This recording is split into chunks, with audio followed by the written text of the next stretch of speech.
ஆண்டவருடைய பிள்ளைகளே, வாசித்த இந்த வசனத்தினுடைய பகுதி நமக்கு எல்லாருக்கும் தெரிந்த ஒரு பகுதி. ஆண்டவருக்கு 12 சீடர்கள் இருந்தார்கள். ஆனால் இந்த 12 சீடர்களிலே இந்த பேதுரு என்கிறவன் மிகவும் முக்கியமான ஒரு நபர். எதை வேண்டும் என்றாலும் ரொம்ப சுலபமாய் செய்கிறவன், ரொம்ப வேகமானவன். அப்படின்னா இவனுக்கு சீடர்களுக்குள்ளே வழங்கப்பட்ட பேர் ஒரு சரியான ஒரு முந்திரி கொட்டை அப்படின்ற மாதிரி. எல்லாத்துக்கும் உற்சாகமா இருப்பான், எல்லாத்துக்கும் முன்னாடி நிற்பான். ஆண்டவர் கடல் மேல் நடந்து வரும்போது எல்லாரும் அமைதியா இருக்கும்போது, ஆண்டவரே நீரே ஆனால் நானும் நடந்து வரட்டுமா அப்படின்னு வேகமா கடல் மேல இறங்கினவன்.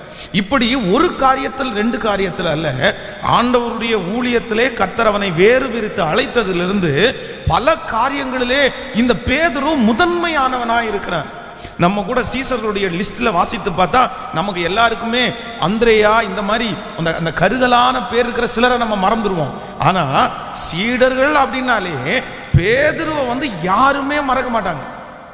யூதாஸ் காரியத்தை கூட மறந்துடுவாங்க, ஆனா பேதுருவை மறக்க முடியாது. ஏன்னா நிறைய சாப்டர்ல, நிறைய சீன்ல, நிறைய ப்ரோக்ராம்ல யாரு ரொம்ப முக்கியத்துவமா நிற்கிறது அப்படின்னா இந்த பேதுரு என்கிற மனிதன் ஆண்டவருடைய ஊழியத்திலே அந்த 12 சீடர்களிலே ரொம்ப முக்கியமா அநேக இடங்களிலே நின்று நம்முடைய எல்லாருடைய இருதயத்திலையும் அவருடைய பேரை பதிச்சிட்டாரு அப்படின்னு தான் சொல்லணும். அப்போ ஆண்டவர் நான் இந்த மாதிரி கடந்து போறேன், எனக்கு குறிப்பிட்ட நாட்கள் வந்துச்சு, நான் பாடுபட போறேன் அப்படின்னு தன்னுடைய மரணத்தை குறித்து எல்லா சீடர்களிடத்திலையும் ஆண்டவர் சொல்லிக்கொண்டே இருக்கிறார். அப்போ ஆண்டவர் அப்படி சொல்லிட்டே இருக்கும்போது எல்லாருமே அமைதியா இருக்கிறாங்க. ஆனா இந்த பேதுரு மட்டும் என்ன சொல்றாருன்னா, அப்படி ஒரு சூழ்நிலை வந்துச்சு அப்படின்னு சொன்னா நான் கண்டிப்பா உங்களை என்ன பண்ண மாட்டேன், எந்த இடத்துல நான் உங்களை விட்டு கொடுக்க மாட்டேன் ஆண்டவரே. அதான் இன்னொரு இடத்துல நீங்க வாசிக்கும் போது வேதம் சொல்லுகிறது, காவலிலும் சாவிலும் நான் உம்மை பின்பற்றுவேன், நான் உன் கூட இருப்பேன், நான் உங்க கூட கடைசி வரைக்கும் வருவேன், நான் உங்களை விட்டு விலக மாட்டேன் அப்படின்னு நிறைய பேசும்போது ஆண்டவர் சொல்றாரு, இல்ல நீ சேவல் கூவுறதற்கு முன்பாக 3 தரம் என்ன பண்ணுவ, நீ மறுதளிச்சிருவேன்றார். உடனே அடுத்த வார்த்தை சொல்றான், என்ன நினைச்சிட்டு இருக்கிறீங்க, உங்களோட செத்தா கூட சாவேனே தவிர கண்டிப்பா உங்களை நான் என்ன பண்ண மாட்டேன். இந்த மாதிரிலாம் பேசி தெரியாதீங்க. வெறும் இது மட்டும் சொல்லியிருக்க மாட்டான்னு நினைக்கிறேன். ரொம்ப பெரிய டயலாக் பேசி என்ன இப்படி பேசிட்டீங்க, நான் என்ன இப்படியா, நீங்க என்ன இப்படி இவ்வளவுதான் புரிஞ்சு வச்சிருக்கிறீங்களா, உங்களுக்கு இவ்வளவுதான் என்ன குறித்து தெரியுமா, உங்க கூட செத்தா கூட நான் சாவேன், இப்ப கூட சொல்லுங்க நான் வரேன் சாகுறேன், ஆனா நான் உங்களை என்ன பண்ண மாட்டேன். அப்படி ரொம்ப ஆசையாய் சொன்னவன், ரொம்ப விருப்பத்தோடு விசுவாசத்தோடு சொன்னவன். நீங்க அந்த அதிகாரத்தினுடைய கடைசியில் வாசிக்கும் போது வேதம் சொல்லுது, ஒரு டைம் மறுதளிச்சிட்டான், 2வது டைம் மறுதளிச்சிட்டான், 3வது டைம் நெருக்கம் ரொம்ப ஜாஸ்தியா இருக்கிறதுனால அவரை சபிக்க தொடங்கினான். எல்லாருமே பொதுவாக அங்க இருக்கிற நிறைய பேர் இயேசுவை சபிக்கிறாங்க. அவன் கள்ள தீர்க்கதரிசி, ஆண்டவர் உண்மையான தெய்வம் இல்லைன்னு எல்லாரும் சபிக்கும் போது இவனும் சேர்ந்து என்ன பண்றான் அப்படின்னா எல்லாரோடும் சேர்ந்து சபிக்கவும் சத்தியம் பண்ணவும் தொடங்கினான்.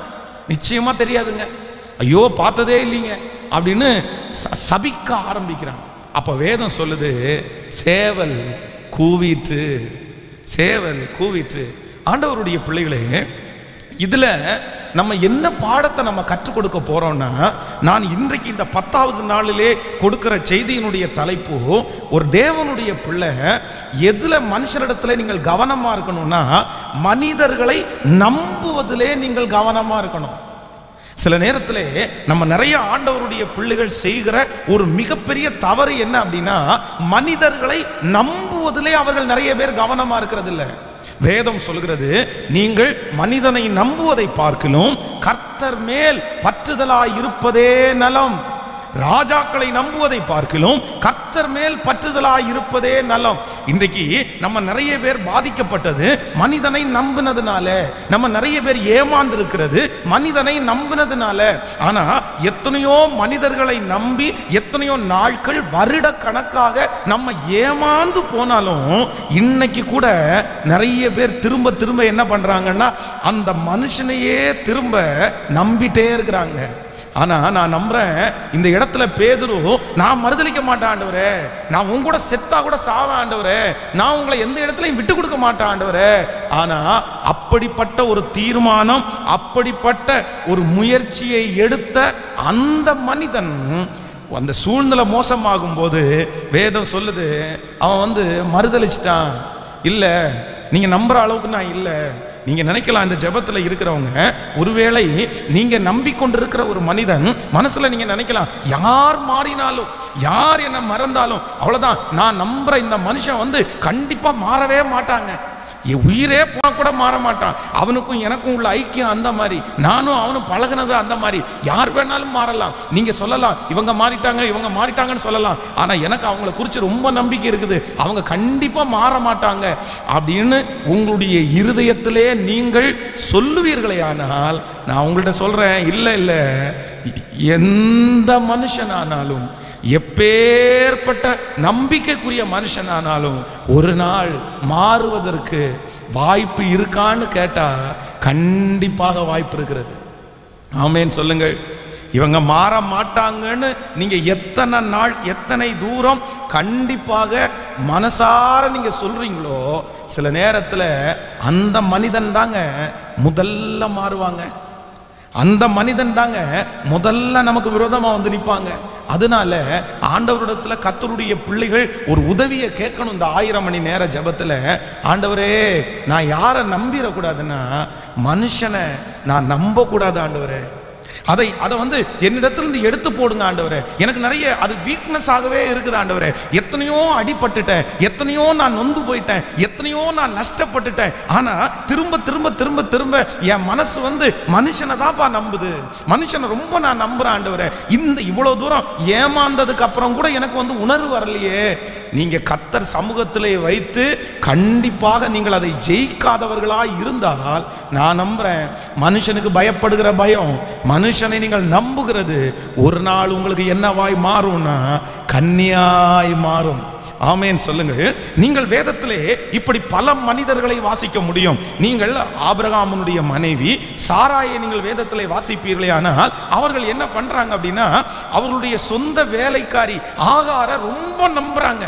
என்ன நம்புறாங்க அப்படின்னா, இந்த புள்ள கண்டிப்பா மாறவே மாறாது, இதுக்கு நான் தான் சாப்பாடு கொடுத்து வளர்த்தனேன், இது ஒரு அனாதைய போல இருந்துச்சு, அனாதையா இருந்த பிள்ளைய நான் எடுத்துட்டு கொண்டு ஆதரிச்சு அந்த பிள்ளைக்கு சம்பளம் கொடுத்து அந்த பிள்ளைக்கு வேலை கொடுத்து அந்த பிள்ளைக்கு சாப்பாடு கொடுத்து இந்த அளவுக்கு என் வீட்டில் இந்த பிள்ளைய வச்சிருக்கிறேன், இந்த பிள்ளைய இத்தனை வருஷமா நான் பார்க்கிறேன், ஒரு தவறு கூட இந்த பிள்ளைக்குள்ள நான் கண்டுபிடிக்கல, அதனால நான் சொன்னபடியெல்லாம் இந்த பிள்ளை கேட்கும், இந்த பிள்ளை மாறவே மாறாது அப்படின்னு சொல்லி சாராய் நம்பின அந்த ஆகார் நம்பிக்கைக்கு பாத்திரமா நடந்தாங்களா? நம்பிக்கைக்கு பாத்திரமா நடந்தாங்களா? நம்பிக்கைக்கு துரோகம் பண்ணாங்கல்ல, அவங்க நம்ப கூடாது. உன்னை போய் நான் நம்பினேனே, 10 வருஷம் நீ நல்லா தானே இருந்த, இத்தனை ஆண்டுகளும் நீ நல்லா தானே இருந்த, ஆனா இப்படி ஒரு காரியத்துல நீ மாறுவ, உனக்கு இப்படிப்பட்ட ஒரு ஆசீர்வாதம் வந்ததுக்கு பிறகு நீ மாறுவேன்னு தெரிஞ்சிருந்தா நான் உன்னை நம்பியிருக்க மாட்டேனே அப்படின்னு ஆகார் சொன்னாலும், நான் நம்புறேன் ஆகாருக்குன்னு ஒரு ஆசீர்வாதம் வரும்போது ஆகார் அவருடைய வேலையை என்ன பண்ணிட்டாங்க சொல்லுங்க. பக்கத்துல கையை பிடிச்சு சொல்லுங்க. சிலர் வந்து ஒன்றும் இல்லாம இருக்கும்போது அவங்கள நம்பலாம். சொல்லுங்க. சின்னதா இருக்கும்போது அவங்கள நம்பிடலாம், வசதி இல்லாத போது அவங்கள நம்பிடலாம், அந்த பெருமை அவங்களுக்கு வராத போது நம்பிடலாம். ஆனா ஆசீர்வாதம் வந்ததற்கு பிறகு சிலர் வந்து கண்டிப்பா நம்பிக்கைக்குரியவர்களாய் இருக்க மாட்டார்கள். ஆண்டவருடைய பிள்ளைகளுக்கு நம்ம என்ன நினைப்போம் தெரியுமா? அவ்வளவுதான், வசதி வந்துருச்சுன்னா இவன் இப்பவே இப்படி இருக்கிறான், இன்னும் கொஞ்சம் வசதி வந்தா நம்மளை ரொம்ப நல்லா பார்த்துக்குவான் போல தெரியுது, நமக்கு நிறைய செய்வான் போல தெரியுது அப்படின்னு சில மனிதர்கள் நம்புவார்கள். ஆனா ஒண்ணு நினைச்சுக்குங்க, இல்லை இல்லை, சில மனிதர்கள் வந்து தங்களுடைய வாழ்க்கையிலே ஆசீர்வாதத்தை பார்த்து விட்டால் அவங்கள திரும்ப என்ன பண்ண முடியாதுன்னா, அவங்க என்ன நம்புவாங்க அப்படின்னா, உன் பார்த்த கதை நீ செஞ்சிருக்கணும், நீ உழைச்சிருக்கணும், நீ நல்லா வந்திருக்கணும், அதுக்கு நாங்க என்ன பண்ண முடியும், நான் என்ன செய்ய முடியும், நான் கஷ்டப்பட்ட நான் சம்பாரிச்சேன், நான் கஷ்டப்பட்ட நான் முன்னுக்கு வந்தேன், நீ கஷ்டப்பட்டு நீ முன்னுக்கு வா, அப்படி சொல்றதற்கு நிறைய வாய்ப்பு இருக்குது. அப்போ நான் என்ன நம்புறேன் அப்படின்னா, சாராய் ஆகாரை நம்பி ஏமாந்து போன. இது மட்டும் இல்ல, வேதத்துல நீங்க பல மனிதர்களை வாசிக்க முடியும். தாவீதை குறித்து வேதம் சொல்கிறது, அவனுக்கு ஒரு நல்ல படை தளபதி யோவாப் அப்படின்னு ஒருத்தர் இருந்தார். தாவீது அநேக இடங்களிலே யுத்தத்திற்கு வந்து இவர் ஒரு டீமை கூட்டிட்டு போயிடுவாரு, இன்னொரு டீமை யோவாப் கூட அனுப்பி நீ இந்த பக்கமா போப்பா, நான் இந்த பக்கமா போப்பான் அப்படின்னா, தாவீதுனுடைய மிகப்பெரிய நம்பிக்கைக்குரிய படை தளபதி தான் இந்த யோவாப். இந்த யோவாப் வந்து மாறவே மாட்டாரு. ஒரு நல்ல ஆலோசனைக்காரன். என்ன தாவீது சொன்னாலும் அதை போய் செஞ்சுட்டு வருவாரு. நீங்க சில ஒரு இடத்துல வாட்சி பார்த்தீங்க அப்படின்னா, யுத்தத்திற்கு தாவீது வர்றதுக்கு ரொம்ப லேட் ஆகும். இவர் போய் யுத்தத்தை மோஸ்ட்லி 90% முடிச்சிடுவாரு. யுத்தத்தை முடிச்சு இப்ப இவங்க தான் ஜெயிச்சிட்டாங்க. ஆனா அந்த ஜெய ஸ்தம்பத்தை நட்டணும், இந்த கொடியை நட்டணும். அந்த கொடியை நடுறதுக்கு தாவீதுக்காக வெயிட் பண்ணுவாரு. இல்ல ராஜா வரட்டும், அவர் வந்து அந்த ஜெயஸ்தம்பத்தை நட்டுட்டாருன்னா அவ்வளவுதான், நம்ம ஜெயிச்சிட்டோம் அப்படின்னு இவர் அத்தனை வருடம் அந்த இடத்திலே படைத்தளபதியா இருந்தாலும் தன்னுடைய ராஜாவுக்காக வெயிட் பண்ணி அந்த கொடியை நட்டுறதற்கு காத்திருந்தார். ஆனா இப்படி இருந்த யோவாப்பு இந்த தாவீது வந்து ஜனங்களை தொகை பார்க்க சொல்றாரு. அப்போ யோவாப் சொல்றாரு, வேண்டாம், தொகை பார்க்கிறதா ஆண்டவருடைய சித்தம் இல்லைன்னு நான் நினைக்கிறேன், நான் சொல்றேன் நீ போய் தொகை பார் அப்படின்னு சொன்ன உடனே அவ்வளவு எக்ஸ்பீரியன்ஸா இருந்ததுக்கு அப்புறம் கூட ராஜா சொன்ன வார்த்தையை மீறாம போய் ஜனங்களை தொகை பார்க்கிறதுக்காக ஆட்களை அனுப்பி விட்டாரு. எல்லாத்துலயுமே இந்த யோவாப் வந்து சரியான ஆளு. ஆனா யாருடைய விஷயத்துல இந்த யோவாப் சரியில்லைன்னா, தன்னுடைய மகன் அப்சலோம். அப்படின்னா இந்த அப்சலோமுக்கும் தாவீதுக்கும் வந்து ஒரு பெரிய பிளவு ஏற்பட்டுச்சு. ஏன்னா அம்னோன் வந்து அப்சலோமனுடைய சொந்த சகோதரி தாமாரை கற்பழிச்சதுனால அந்த பகையை வந்து அப்சலோம் வந்து மனசுலேயே வச்சுட்டு இருக்கிறான். வச்சுட்டு ஒரு நாள் அம்னோனை யாருக்கும் தெரியாம அவனை வந்து ஆள் வச்சு அடிச்சு கொன்னுட்டான்.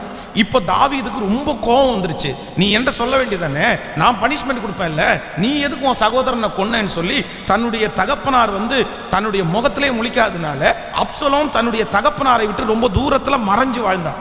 ஆனா இந்த யோவாப் என்ன பண்ணணும் அப்படின்னு சொன்னா, சரி என்னதான் ராஜா இருந்தாலும் அடுத்து இந்த ராஜாங்கத்திற்கு அப்சலோம் தான் சரியான ஆளு. ஏன் அப்படின்னா அவன் உச்சம் தலை முதல் உள்ளம் கால் வரைக்கும் ஒரு பழுதும் இல்லை, ரொம்ப அழகானவன், மிகப்பெரிய பேச்சு திறமை உள்ளவன், மிகப்பெரிய தைரியசாலி. இந்த அப்சலோமனுடைய கேரக்டர் நம்ம போட்டு பார்த்தோம்னா ஆண்டவரை தேடுறதை விட ஒரு ராஜாவுக்கு இருக்க வேண்டிய நிறைய குவாலிட்டி அவனிடத்துல இருக்கும். அதனால யோவாப் என்ன நினைக்கிறாருன்னா, அந்த மனுஷனை உள்ள கொண்டு வந்துட்டோம் அப்படின்னா நம்ம கண்டினியூவா நம்ம இருந்துடலான்னு சொல்லி ராஜாவிட்ட போய் ஒரு ஸ்கிட்டை போட்டு அப்புறம் ராஜா வந்து சரி சொல்லி உடனே அப்சலோமை ஊருக்கு கொண்டு வருவாங்க. அப்சலோமை யோவாப் தான் அவங்க அப்பாவோட பிரிஞ்சிருந்தவனை ஒன்று சேர்த்துட்டாரு. இப்போ யோவாபுக்கு என்ன தோணுது அப்படின்னா, அப்சலோமை அவங்க அப்பா கூட சேர்த்தது யாரு? நான் தான் அவங்க சண்டையை தீர்த்து வச்சேன். அப்பாவுக்கும் மகனுக்கும் இருக்கின்ற வைராக்கியத்தை யார் தீர்த்து வச்சா? ஒன்ன அப்பா கூட சேர்த்தது நான். அதான் ஒரு சின்ன விஷயமா, திராட்சை தோட்ட விஷயமா வந்து யோவாப் வந்து பேசுறதுக்காக அப்சலோமை கூப்பிடுவாரு. அப்சலோம் என்ன பண்ணுவான் அப்படின்னா, நான் வரமாட்டேன். இந்த யோவாபுக்கு ரொம்ப கோபம் வந்துடும். அதுவும் மாறாக இவனுடைய திராட்சை தோட்டத்தையே அவன் அழிச்சிட்டான். இவனுக்கு ரொம்ப கோபமாகி இப்ப அப்சலோமை கொல்லணும்னு முடிவு பண்ணிட்டான். நன்றாய் கவனிங்க, தாவீதிற்கு மிகவும் நம்பகரமானவன் யாருன்னா யோவாப். ஒரு அடி கூட சொன்னதை மாற மாட்டான். ஆனா இந்த அப்சலோம் மேல இவர் தாங்கல் வச்சிருக்கிறாரு. அப்சலோம் தன்னுடைய தகப்பனாகிய தாவீதை வீட்டை விட்டு துரத்திட்டாரு. இப்போ யோவாப்ட்ட சொல்றாரு, நீ என்ன வேணாலும் பண்ணிக்கோ, ஆனா என் பையனை மட்டும் என்ன பண்ணிடாத, நீ ஒன்றும் பண்ணிடாத, நீ ரொம்ப கவனமாரு, பிள்ளையாண்டான கொஞ்சம் மெதுவா நடத்திடு அப்படின்னா. அவங்க அப்பா என்ன சொல்றாருன்னா, என் பையன் என்னை வீட்டை விட்டு துரத்தினாலுமே நீ என் பையனை ஒண்ணுமே பண்ணிடாத, அவன் உயிரோட இருக்கட்டும் அப்படின்னுவாரு. ஆனா இந்த யோவாப் என்ன பண்ணுவார் தெரியுமா? இந்த அப்சலோமனுடைய முடி நிறைய இருக்கும். அவனுடைய முடி வந்து வருஷத்துக்கு வருஷம் வெயிட் போட்டு இந்த வருஷம் இத்தனை கிலோ முடி வளர்ந்துருக்கு அப்படின்னு ஊரெல்லாம் பிரகடனப்படுத்துவாங்க. அவ்வளோ பெரிய இது கொண்டாட்டமா இருக்கும் அது. அப்போ இவன் வந்து குதிரையில வரும்போது இந்த முடி பறக்குது. அது பார்த்தீங்கன்னா மேலே ஒரு மரம், முள்ளு மரம் போகுது, இவன் கர்வாலி மரம். இவன் குதிரையில போகும்போது அந்த முடி பறந்து அந்த கர்வாலி மரத்துல போய் அந்த முடி சுத்திருச்சு. கரெக்டா முடி சுத்துது. இவன் ஓட்டிட்டு வந்த குதிரை அது முன்னாடி போயிடுச்சு. இப்போ முடி சுத்தி இவன் வந்து அந்தரத்துல தொங்கிட்டு இருக்கான். அப்போ ஒருத்தன் சொல்றான், இந்த மாதிரி ராஜாவுடைய மகன் அப்சலோம் அந்தரங்கத்துல தொங்கிட்டு இருக்காருன்னு சொன்ன உடனே யோவாப் என்ன சொல்றாரு அப்படின்னா, அவனை ஏன் கொல்லாம விட்ட? அந்த இடத்திலேயே யோவாப் அப்சலோமை கொன்னுட்டான். இப்போ வந்து தன்னுடைய தகப்பனாய தாவீதுட்ட ஒருத்தர் அனுப்புறான், இந்த மாதிரி நீ போன உடனே அப்சலோம் செத்துட்டான்ற செய்திய யார் சொல்லி அனுப்புறா? யோவாப். யாரு? தாவீதுனுடைய 100% நம்பிக்கைக்குரிய சேனாதிபதி, 100% நம்பிக்கைக்குரிய தளபதி. ஆனா நீ போய் ஃபர்ஸ்ட் எதிரி எல்லாம் தோத்துட்டாங்க, நமக்கு ஜெயம் கிடைச்சிருச்சு எல்லாத்தையும் சொல்லி கடைசியா நீ ஒன்றும் பண்ணாம அமைதியாவா இன்னொருத்தனை அனுப்புற, அவன் வந்து அடுத்ததை சொல்லிடுவான். அப்போ தாவீது அதான், பிள்ளை மனசு கல்லா இருந்தாலும் பெத்த மனசு அப்படி இல்லைல்ல. இந்த பெத்த மனசு என்ன கேட்குது அப்படின்னா, எல்லாம் ஓகேப்பா எல்லாம் ஓகேப்பா, அப்சலோம் எப்படி இருக்கான், அப்சலோம் எங்கே இருக்கான்? அப்பதான் சொல்றாங்க, இல்லை அப்சலோம் மாண்டு போனான். இப்போ அவங்க தகப்பனார் தன்னுடைய தலையின் மேல புழுதியை போட்டுட்டு வஸ்திரத்தை கிழிச்சிட்டு, என் மகனே, என் மகனாகிய அப்சலோமே, உனக்கு பதில் நான் செத்திருந்தா நல்லா இருக்குமேடா, நீ என்ன கொண்டுட்டு நீ ராஜாவாவது ஆயிடலாமே அப்படின்னு ரொம்ப துக்கமா இருக்கும்போது இப்ப யார் என்ட்ரி கொடுக்குறா? யோவாப் என்ட்ரி கொடுக்குறாரு. சொல்றாரு, இத பாருங்க, உங்களை நம்பிதான் நாங்க எல்லாரும் வந்தோம், உங்களை வீட்டை விட்டு துரத்துனது உங்க பையன், இப்போ உங்க பையனும் உங்களுக்கு கூட்டாளிகளும் அவன் கூட்டாளிகளும் முடிஞ்சிட்டாங்க, நம்ம ஜெயிச்சிட்டோம். நீங்க இந்த மாதிரி துக்கமா இருந்தீங்கன்னா இந்த ஜெயம் எங்களுக்கு யாருக்குமே சந்தோஷமா, நாங்க எல்லாரும் உங்களுக்காக தான் வந்தோம், உங்க பையனுக்காக வரல, நீங்க தயவு செய்து முகத்தை கழுவிட்டு நீங்க சந்தோஷமா வாங்கன்னு சொல்லி துக்கமா இருந்த தாவீதையே இந்த வார்த்தையை சொல்லி கரெக்ட் பண்ணி யோவாப் கொண்டு வந்துட்டாரு. ஆனா தாவீது சாகும்போது சாலோமன்ட்ட சொல்லிட்டே சாவாரு, டேய் நீ ராஜ்யபாரம் பொறுப்பெடுக்கிற, ஆனா யாருக்கு ரொம்ப கவனமா இருன்னா யோவாபுக்கு மட்டும் ரொம்ப கவனமா இரு. ஏன்னா அவன் என் விஷயத்துல எல்லா விஷயத்திலையும் நல்லவன் தான், ஆனா கடைசியா என் மகனாகிய அப்சலோமனுடைய விஷயத்துல யோவாப் எனக்கு முன்னாடி நீதிமானா, எனக்கு முன்னாடி நல்லவனா. அப்போ ஒன்று நினைத்துக் கொள்ளுங்க, தாவீதுனுடைய 100% நம்பிக்கைக்குரியவன். ஒரு ஜெயத்தை பார்க்கும் போது அந்த ஜெயத்தை தாவீது தான் அந்த இடத்துல எடுக்கணும்னு சொல்லி தீவிரம் காண்பித்தவன். ஒருத்தனை கொல்லணும் அப்படின்னு சொல்லி அவனுடைய கையிலே லெட்டர் கொடுத்து அனுப்பும் போது ஏன் எதுக்கு அப்படின்ற ஒரு கேள்வி கூட கேட்காம அவனை கொண்டு போட்டவன். திரும்ப வந்து தாவீது இந்த தப்பு பண்றதற்காகத்தான் இந்த மாதிரி ஒருத்தனை கொல்ல சொல்லி இருக்கிறாரு அப்படின்ற செய்தியை ராஜாவுக்காக மறைச்சவன் தான் யோவாப். அவ்வளவு நம்பிக்கைக்குரியவன். ஆனா அந்த நம்பிக்கைக்குரிய ஒரு யோவாப் ஒரு நாள் நம்பிக்கை துரோகம் செஞ்சாரா? சொல்லுங்க, சத்தமா சொல்லுங்க. அப்போ ஒரு ஆண்டவருடைய பிள்ளை ரொம்ப நீங்க கவனமா இருக்கணும். மனுஷனுடைய விஷயத்துல உங்களுக்கு 100% ஒரு மனிதர் நம்பிக்கைக்குரிய மனிதரா இருந்தாலும் என்னைக்காவது ஒரு நாள் உங்களை நீங்க நம்புற அளவுக்கு இல்லாம மாறி போகிறதற்கு வாய்ப்பு, சொல்லுங்க, இருக்கா இல்லையா? கண்டிப்பா இருக்கு. யாக்கோபனுடைய வாழ்க்கையை எடுத்து பாருங்கள். மாமனார் அவன் உள்ள அந்த வீட்டுக்குள்ள என்ட்ரு ஆகும்போது அவனை கட்டி பிடிச்சி முத்தம் செய்து அழுது, மகனே, இப்ப என் சகோதரியுடைய பிள்ளையாப்பா, நீ வாப்பா, உன்னை பார்த்தது தேவதூதனை பார்த்தது மாதிரி இருக்குப்பா, நீ ஏன் பிள்ளைப்பா, நீ எல்லாமே உனக்கு தான்ப்பா இங்க அப்படி கூப்பிட்டு வரவேற்று கட்டி பிடிச்சி வெகு நேரம் கட்டி பிடிச்சி அழுத அந்த மாமனார் மாறினாரா? சொல்லுங்க, மாமனார் மாறினாரா? மாறுவாரா மாமனாரு? கண்டிப்பா மாறுவாங்க. நீங்க யோசேப்பு பானபாத்திரக்காரன், அந்த பானபாத்திரக்காரனுடைய முகம் அப்படியே வெளறி போயிருக்குது, சொப்பனத்தினால பயந்து போயிருக்கிறான். அப்போ அவனை கூப்பிட்டு யோசேப்பு சொல்றான், நீ ஒன்றும் பயப்படாத, நீ பார்த்த சொப்பனம் சூப்பர் சொப்பனம், அவ்வளவுதான், ராஜா உன் தலையை உயர்த்தி உன்னை திரும்பவும் நீ இழந்து போன வேலையை உனக்கு கொடுத்து நீ அவருடைய ஸ்தானத்துல திரும்பவும் என்ன பண்ணுவேன்னா திராட்சரசம் நீ பரிமாறுவ, நீ இந்த சொப்பனத்தை குறித்து கவலைப்பட வேண்டாம், நீ உன்னை ஒன்றும் பண்ணிக்காத, நீ தற்கொலை எல்லாம் எதுவும் செஞ்சிடாத, நீ வாழ போறவன், உன்னை ராஜா வந்து உன்னை அங்கீகரிக்க போறார் அப்படின்ற வார்த்தையை சொல்றான். சொல்லி முடிச்ச உடனே யோசேப்பு சொல்றான், எல்லாமே ஓகே, நீ ராஜா கிட்ட போகும்போது என்ன மட்டும் என்ன பண்ணிடாத, மறந்துடாத. ஆனா பானபாத்திரக்காரனுடைய தலைவன் யோசேப்பை மறந்தானா? கேட்கல, மறந்தானா? மறந்தான். அப்போ ஒரு தேவனுடைய பிள்ளை இருதயத்துல சரியா எழுதி வச்சுக்கணும், நான் மனிதனை ஒரு நாள் என்ன பண்ணிடக்கூடாதுன்னு நம்பிடவே கூடாது.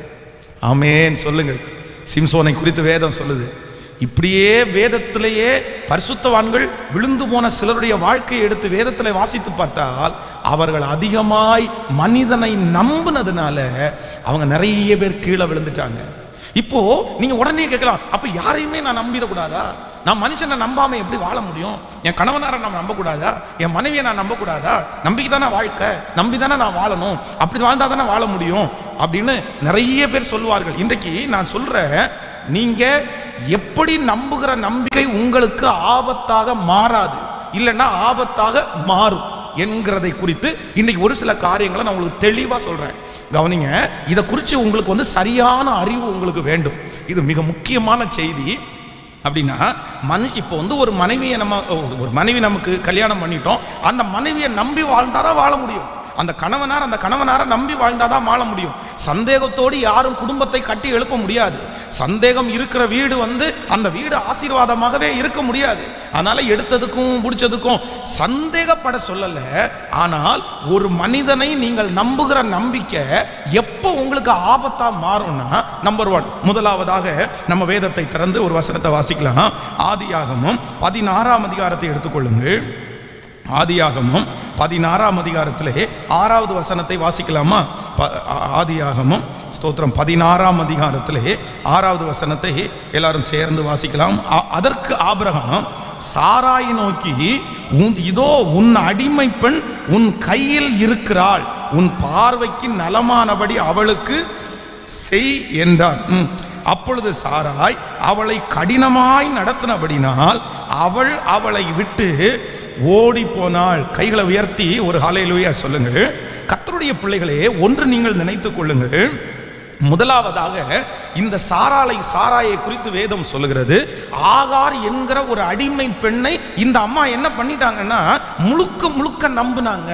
சரி, இவங்க நமக்கு துரோகம் பண்ண மாட்டாங்க, இவங்க நமக்கு நல்லவங்களா இருப்பாங்க அப்படின்னு நம்பி யாருமே செய்ய முன்வராத தன்னுடைய கணவனாருடைய கையை பிடிச்சி அந்த அம்மாவுடைய கையில கொடுத்துட்டாங்க. சரி, பரவாயில்லம்மா, நீ என்னால சந்ததி உருவாகலைன்னா கூட பரவாயில்ல, உன்னால சந்ததி உருவாகட்டும், நானும் நீயும் ஒண்ணுதான், நீ எனக்கு சொந்த தங்கச்சி மாதிரி, நான் உன்னை என்னுடைய ரத்த சம்பந்தமான உறவு மாதிரி நான் நினைக்கிறேன், நீயும் நானும் ஒண்ணு, ஒரு அம்மாவுடைய வயிற்றுல பிறந்த பிள்ளைங்கள மாதிரியே நம்ம இருக்கலாம் அப்படின்னு சொல்லி நம்பி தன்னுடைய கணவனாரை கையில கொடுத்துட்டாங்க. இப்போ ஆகார் யாரா இல்லை அப்படின்னா நம்பிக்கைக்குரிய நபராக இல்லை. நம்பிக்கைக்குரிய நபராக இல்லைன்னு தெரிஞ்சதற்கு பிறகு சரி பரவாயில்ல, அவன் மாறிட்டாலும் பரவாயில்ல, எனக்கு வேறொரு உதவியை, இல்லையென்றால் கர்த்தர் எனக்காக ஏதோ ஒன்று செய்து முடிப்பார், அவங்க எனக்கு நம்பிக்கை துரோகம் பண்ணினாலும் நான் கஷ்டப்பட போவது இல்லை அப்படின்னு நீங்க இருக்கிறீங்கன்னா அந்த நம்பிக்கை உங்க வாழ்க்கையில ஆபத்தா முடியாது. நான் சொல்றதை சரியா புரிஞ்சுக்குங்க. நம்பர் 1, முதலாவதாக எந்த நம்பிக்கை உங்களுக்கு ஆபத்தா முடியாது அப்படின்னா, நீங்க யாரையோ ஒருத்தரை நம்புறீங்க, நீங்க நம்புற நபர் அவங்க நம்பிக்கைக்கு பாத்திரமா இல்லை, திடீர்னு ஒரு நாள் மாறிடுறாங்க, திடீர்னு ஒரு 5 மாசத்துல மாறிடுறாங்க. அவங்க மாறினா கூட அது உங்களை எஃபெக்ட் பண்ணாம இருந்துச்சுன்னா, அது உங்களை கஷ்டப்படுத்தாம இருந்துச்சுன்னா, அவங்க மாறினா எனக்கு பிரச்சனையே கிடையாது, நோ ப்ராப்ளம், நான் தட்டி போட்டு போயிட்டே இருப்பேன். சரிப்பா, நீ மாறுவேன்னு எனக்கு தெரியும்ப்பா, மனுஷன் தானே, யார் வேணாலும் மாறுவீங்க, ஓகே நீ மாறிட்ட, நான் நெக்ஸ்ட். அதுக்காக நீ மாறிட்டேன்றதுக்காக நான் சாக மாட்டேன், நீ மாறிட்டேன்றதுக்காக என் வாழ்க்கையை நான் முடிச்சுக்க மாட்டேன், நீ மாறிட்டேன்றதுக்காக என் தொழிலை நான் மேற்கொண்டு செய்யாம இருக்க மாட்டேன், நான் நினைச்ச அச்சீவ்மெண்ட்டை பண்ணாம இருக்க மாட்டேன் அப்படின்னு உங்க மனசுல நீங்க நினைக்கிறீங்க அப்படின்னா, நான் நம்புறேன் நீங்க மனுஷனை நம்புறது உங்களுக்கு என்னவா முடியாதுன்னா ஆபத்தா முடியாது. ஆனா சிலர் அப்படியே ஏருக்கு மாறு, சிலரை நம்பி சிலர் கை விட்டுட்டாங்கன்னா அவங்களுக்கு என்ன போச்சு சொல்லுங்க? வாழ்க்கையே போச்சுங்க, அவ்வளவுதான். நான் 10 வருஷமா லவ் பண்ணேன், நான் 7 வருஷமா லவ் பண்ணுவேன், ஐயோ என் வாழ்க்கை முழுக்குமே நான் பலி கொடுத்துட்டேன், என்னால முடியாதுப்பா, அவன் இல்லாம என்னால வாழ முடியாது, அவன் இல்லாம என்னால வாழ முடியாது, நான் தற்கொலை பண்ண போறேன், கயிறு கொடுங்க, நான் தற்கொலை பண்ண போறேன், பாட்டில் கொடுங்க. அப்படிப்பட்ட நம்பிக்கை உங்க வாழ்க்கையில இருக்கும்னா, நான் நம்புறேன், நீங்க நம்புற நம்பிக்கை என்னைக்காவது உங்களை என்ன பண்ணுவோம்னா கண்டிப்பா காயப்படுத்தும். ஆமேன்னு சொல்லுங்கள். புரியுதா நான் சொல்றது? அப்போ நீங்க மனுஷனை நம்புங்க, நீங்க நம்புறது தப்பு இல்லை. ஆனா ஒரு நாள் அவர்கள் நம்பிக்கைக்கு துரோகம் பண்ணும்போது, அவர்கள் நம்பிக்கைக்கு பாத்திரம் இல்லாமல் நடக்கும்போது அதை ஏத்துக்கிற மனசு யாருக்கு வேணும்? அவங்க நம்பிக்கை துரோகம் பண்ணிட்டாங்கன்றதுக்காக நான் வாழவே மாட்டேன்னு நினைச்சிட்டீங்கன்னா பாதிக்கப்படுறது நீங்க. நீ என்னை நம்பிக்கை துரோகம் பண்ணாலும் எனக்கு ஒன்றும் பிரச்சனை இல்லைப்பா, நான் ஓடி இருப்பேன், நான் வாழ்ந்துட்டே இருப்பேன். நீ உன் வாசல் எனக்கு அடைக்கப்பட்டுருச்சுன்னா இன்னொரு வாசலை எனக்காக ஆண்டவர் திறப்பார். நம்புறீங்களா? பக்கத்தில் கையை பிடிச்சி சொல்லுங்க, நம்புங்க, தப்பில்லை. ஆனால் ஏமாத்தினாங்கன்னா சோர்ந்து போயிடக்கூடாது. அல்லேலூயா. ஆனால் நான் நம்புறேன் நிறைய பேர் இதில் விழுந்துட்டாங்க. ஏன் பிரதர் இப்படி இவ்வளோ சோகமாக இருக்கிறீங்க? நீங்கள் படித்த படிப்பு என்ன? நீங்கள் இவ்வளோ டிகிரி வச்சிருக்கிறீங்களே, நீங்கள் ஏன் ஒன்றும் இல்லாமல் இன்னைக்கு இருக்கிறீங்க? உங்களுக்கு வாழணும்னு இன்ட்ரெஸ்ட் இல்லையா? உங்களுக்கு வேலை செய்யணும்னு இன்ட்ரெஸ்ட் இல்லையா? உங்களுக்கு சம்பாதிக்கணும்னு இன்ட்ரெஸ்ட் இல்லையா? நீ கல்யாணம் பண்ணிக்கணும்னு உங்களுக்கு இன்ட்ரெஸ்ட் இல்லையா? எனக்கு இன்ட்ரெஸ்டே இல்லை பாஸ்டர், நான் கல்யாணமே பண்ணிக்க மாட்டேன். ஏன் கல்யாணம் பண்ணிக்க மாட்டேன்? என்ன ஒருத்தங்க ஏமாத்தினாங்க. அதான் இந்த டாடா பிர்லா இருக்கார்ல, டாடா குரூப்பு, அந்த டாட்டாவுடைய ஓனர், அது உண்மையா பொய்யான்னு தெரியல, அவர் வந்து கல்யாணமே ஆகாதவர், அவர் கல்யாணம் பண்ணிக்கல. ஆனால் ஒருத்தர் சொல்லும்போது சொல்றாரு அவருக்கு காதல் தோல்வி வந்ததுனால அவர் வந்து கல்யாணமே பண்ணிக்கல அப்படின்னு சொல்றாங்க. அது உண்மையா பொய்யான்னு நமக்கு தெரியல.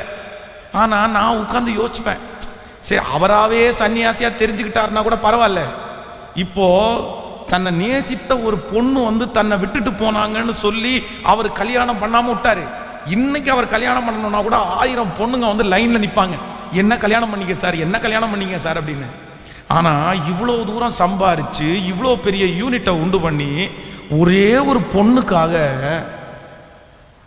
அடுத்த ஜெனரேஷனுக்கு அதை கொடுக்க முடியாம போயிடுறது எனக்கு என்னமோ வந்து அது சரியா தெரியல.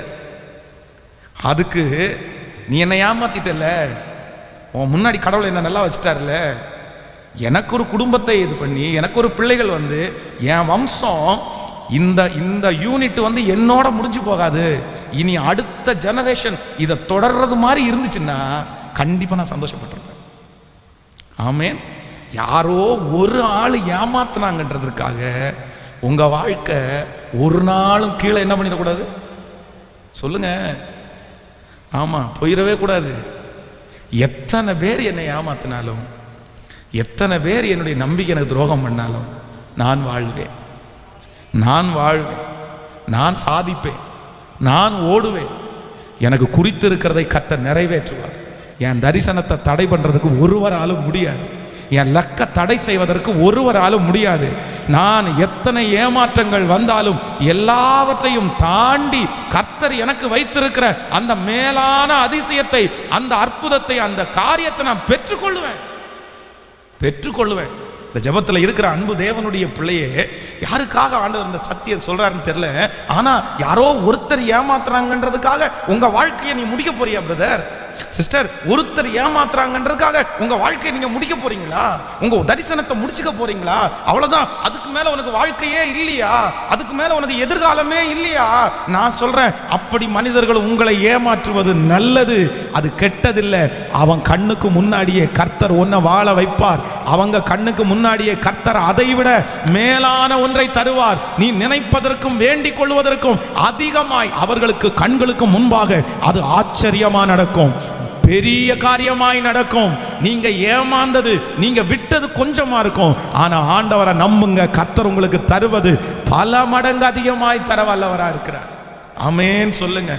சோ உங்களுடைய நம்பிக்கை எப்ப ஆபத்தா மாறாது அப்படின்னு சொன்னா, இந்த செய்தி ரொம்ப முக்கியம், நீங்க கவனமா கேட்கணும். இதை மனசுல அப்படியே பதிய வச்சுக்கோங்க. இல்லை யார் என்னை ஏமாத்தினாலும் நான் அதுக்காக என்ன பண்ண மாட்டேன் அப்படின்னு சொன்னா, கவலைப்பட்டு அந்த கவலை இருக்கும், அந்த வருத்தம் இருக்கும். 6 நாள் 7 நாள், ஒரு மோஸ்ட்லி 7 நாள் இல்லை, ரொம்ப சின்சியர் லவ், அது பயங்கரமான லவ், ஐயோ பிரிக்கவே முடியாது அப்படின்னா ஒரு 30 நாள். அதுக்கு மேலே எல்லாம் போனீங்கன்னா நீங்கள் பொழைக்கவே முடியாது. அவ்வளோதான். துக்கம் கொண்டாடுறதுக்குன்னு ஒரு முறை இருக்குது. 7 நாள் துக்கம் கொண்டாடலாம். ரொம்ப சின்சியராக அப்போஸ்தலனாகிய பவுல் மாதிரி இல்லைன்னா நம்முடைய மோசை மாதிரி இருந்தால் சரி, மோஸ்ட்லி ஒரு 40 days அவ்வளோதான். 40 days-ஓட ஸ்தோத்திர கூட்டம் வச்சு முடிச்சிடும். ஆமே, புரியுதில்ல உங்களுக்கு? ஸ்தோத்திர கூட்டத்தோட எல்லாம் முடிஞ்சிருச்சு. 6வது நாளில் பருப்பு போட்டு கஞ்சி கொடுப்பாங்க. ஆனால் 40வது நாள் என்ன சோறு? கறி சோறு கொடுக்க ஆரம்பிச்சுவாங்க. சரி, நீங்கள் சாப்பிட்ருங்க, அவ்வளோதான். அப்படி இதுக்கு என்ன அர்த்தம் அப்படின்னு சொன்னால், நான் இழந்தேன் சரி, பட் ஆனால் இனி நான் வாழ வேண்டியது அதையே நான் என்ன பண்ணிட்டு இருக்க முடியாது, நினச்சிட்டு இருக்க முடியாது, கஷ்டம் வேணாம் அப்படின்னு விடுறதுதான் அடக்கம் பண்ற. அதே போல நீங்கள் நம்புகிற மனிதர்கள் உங்களை ஏமாற்றும் போது உங்களை வெறும் காதல், லவ் அதை மட்டும் சொல்லலை, எனிவே எதுவா இருந்தாலும் உங்களை ஏமாற்றும் போது நீங்க என்ன பண்ணணும் அப்படின்னா, ஒரு 6 நாள் துக்கம், சரி ஓகே. அதற்கு பிறகு அது உங்களை ஒரு நாள் என்ன பண்ணிடக்கூடாதுன்னா பாதிச்சிடவே கூடாது.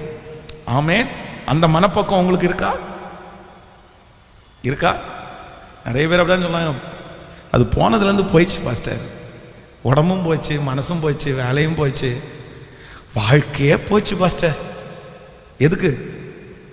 இந்த ஒரு ஏமாற்றத்தை தாங்க முடியாம நீங்க பேசுவீங்க பாஸ்டர், நீங்கெல்லாம் ஒரு ஏமாற்றமும் இல்லாமல் ஸ்ட்ரெயிட்டாக வந்தீங்கல்ல. யார் சொன்னா?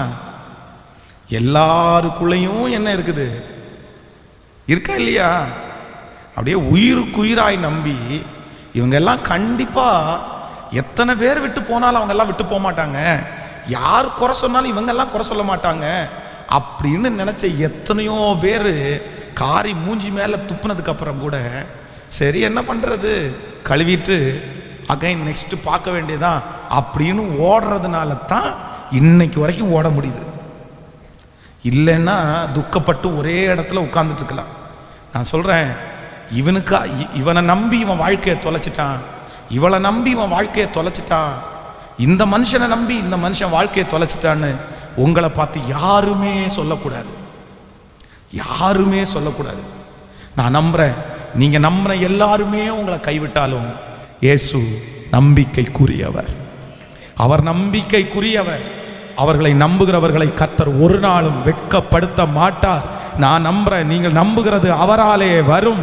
இன்றைக்கு ஒருவேளை காலதாமதம் ஆனாலும் நீங்கள் அவரை நம்பி இருப்பீர்களே, ஆனால் அவர் ஏதோ ஒரு விதத்தில் உங்களை கை தூக்கி கர்த்தர் விடுவார். நிச்சயமாகவே முடிவு உண்டு. உன் நம்பிக்கை வீண் போகாது. ஆமென்.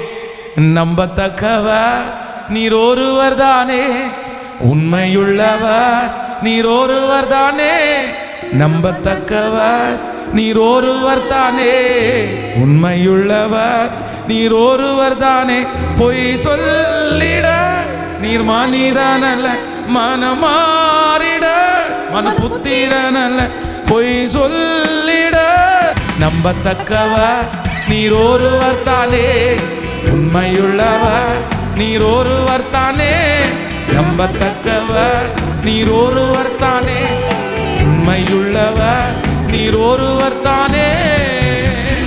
ஹல்லேலூயா. கைகளை உயர்த்தி ஹல்லேலூயா சொல்லு.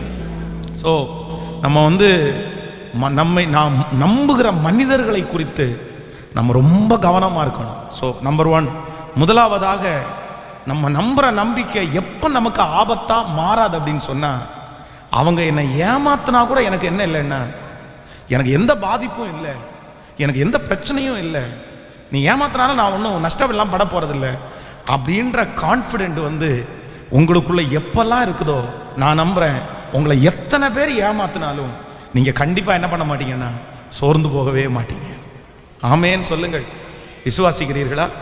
நம்பர் 2, இரண்டாவதாக ஒரு தேவனுடைய பிள்ளைகள் நம்புறதை குறித்து இரண்டாவது உங்களுக்கு ஒரு அறிவு வேணும்.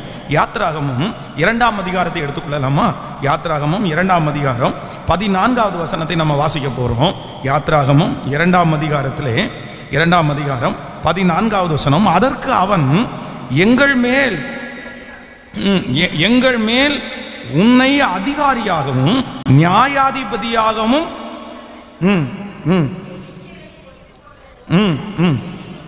நீ எகிப்தியனை கொன்று போட்டது போல என்னையும் கொன்று போட நினைக்கிறாயோ என்றான்.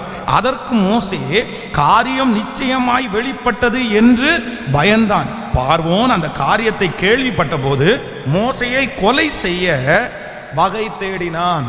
கவனிங்க ஆண்டவருடைய பிள்ளைகளே, இந்த இடத்துல மோசே தன்னுடைய வீட்டிலிருந்து அவன் வழியில நடந்து வந்துட்டு இருக்கிறான். அப்போ அவன் நடந்து வந்துட்டு இருக்கும்போது என்ன நடக்குது அப்படின்னு சொன்னா, ஒரு எகிப்தியன் ஒரு எபிரேயனை போட்டு அடின்னு அடிக்கிறான், சாகுற மாதிரி அடிக்கிறான். அப்போ இவனால அதை பார்த்துட்டு என்ன பண்ண முடியல அப்படின்னா, அமைதியா இருக்கவே முடியல. ஏன் அப்படின்னா, அங்க அடி வாங்கிட்டு இருக்கிறது யாருன்னா தன்னுடைய ரத்த சம்பந்தமான உறவு.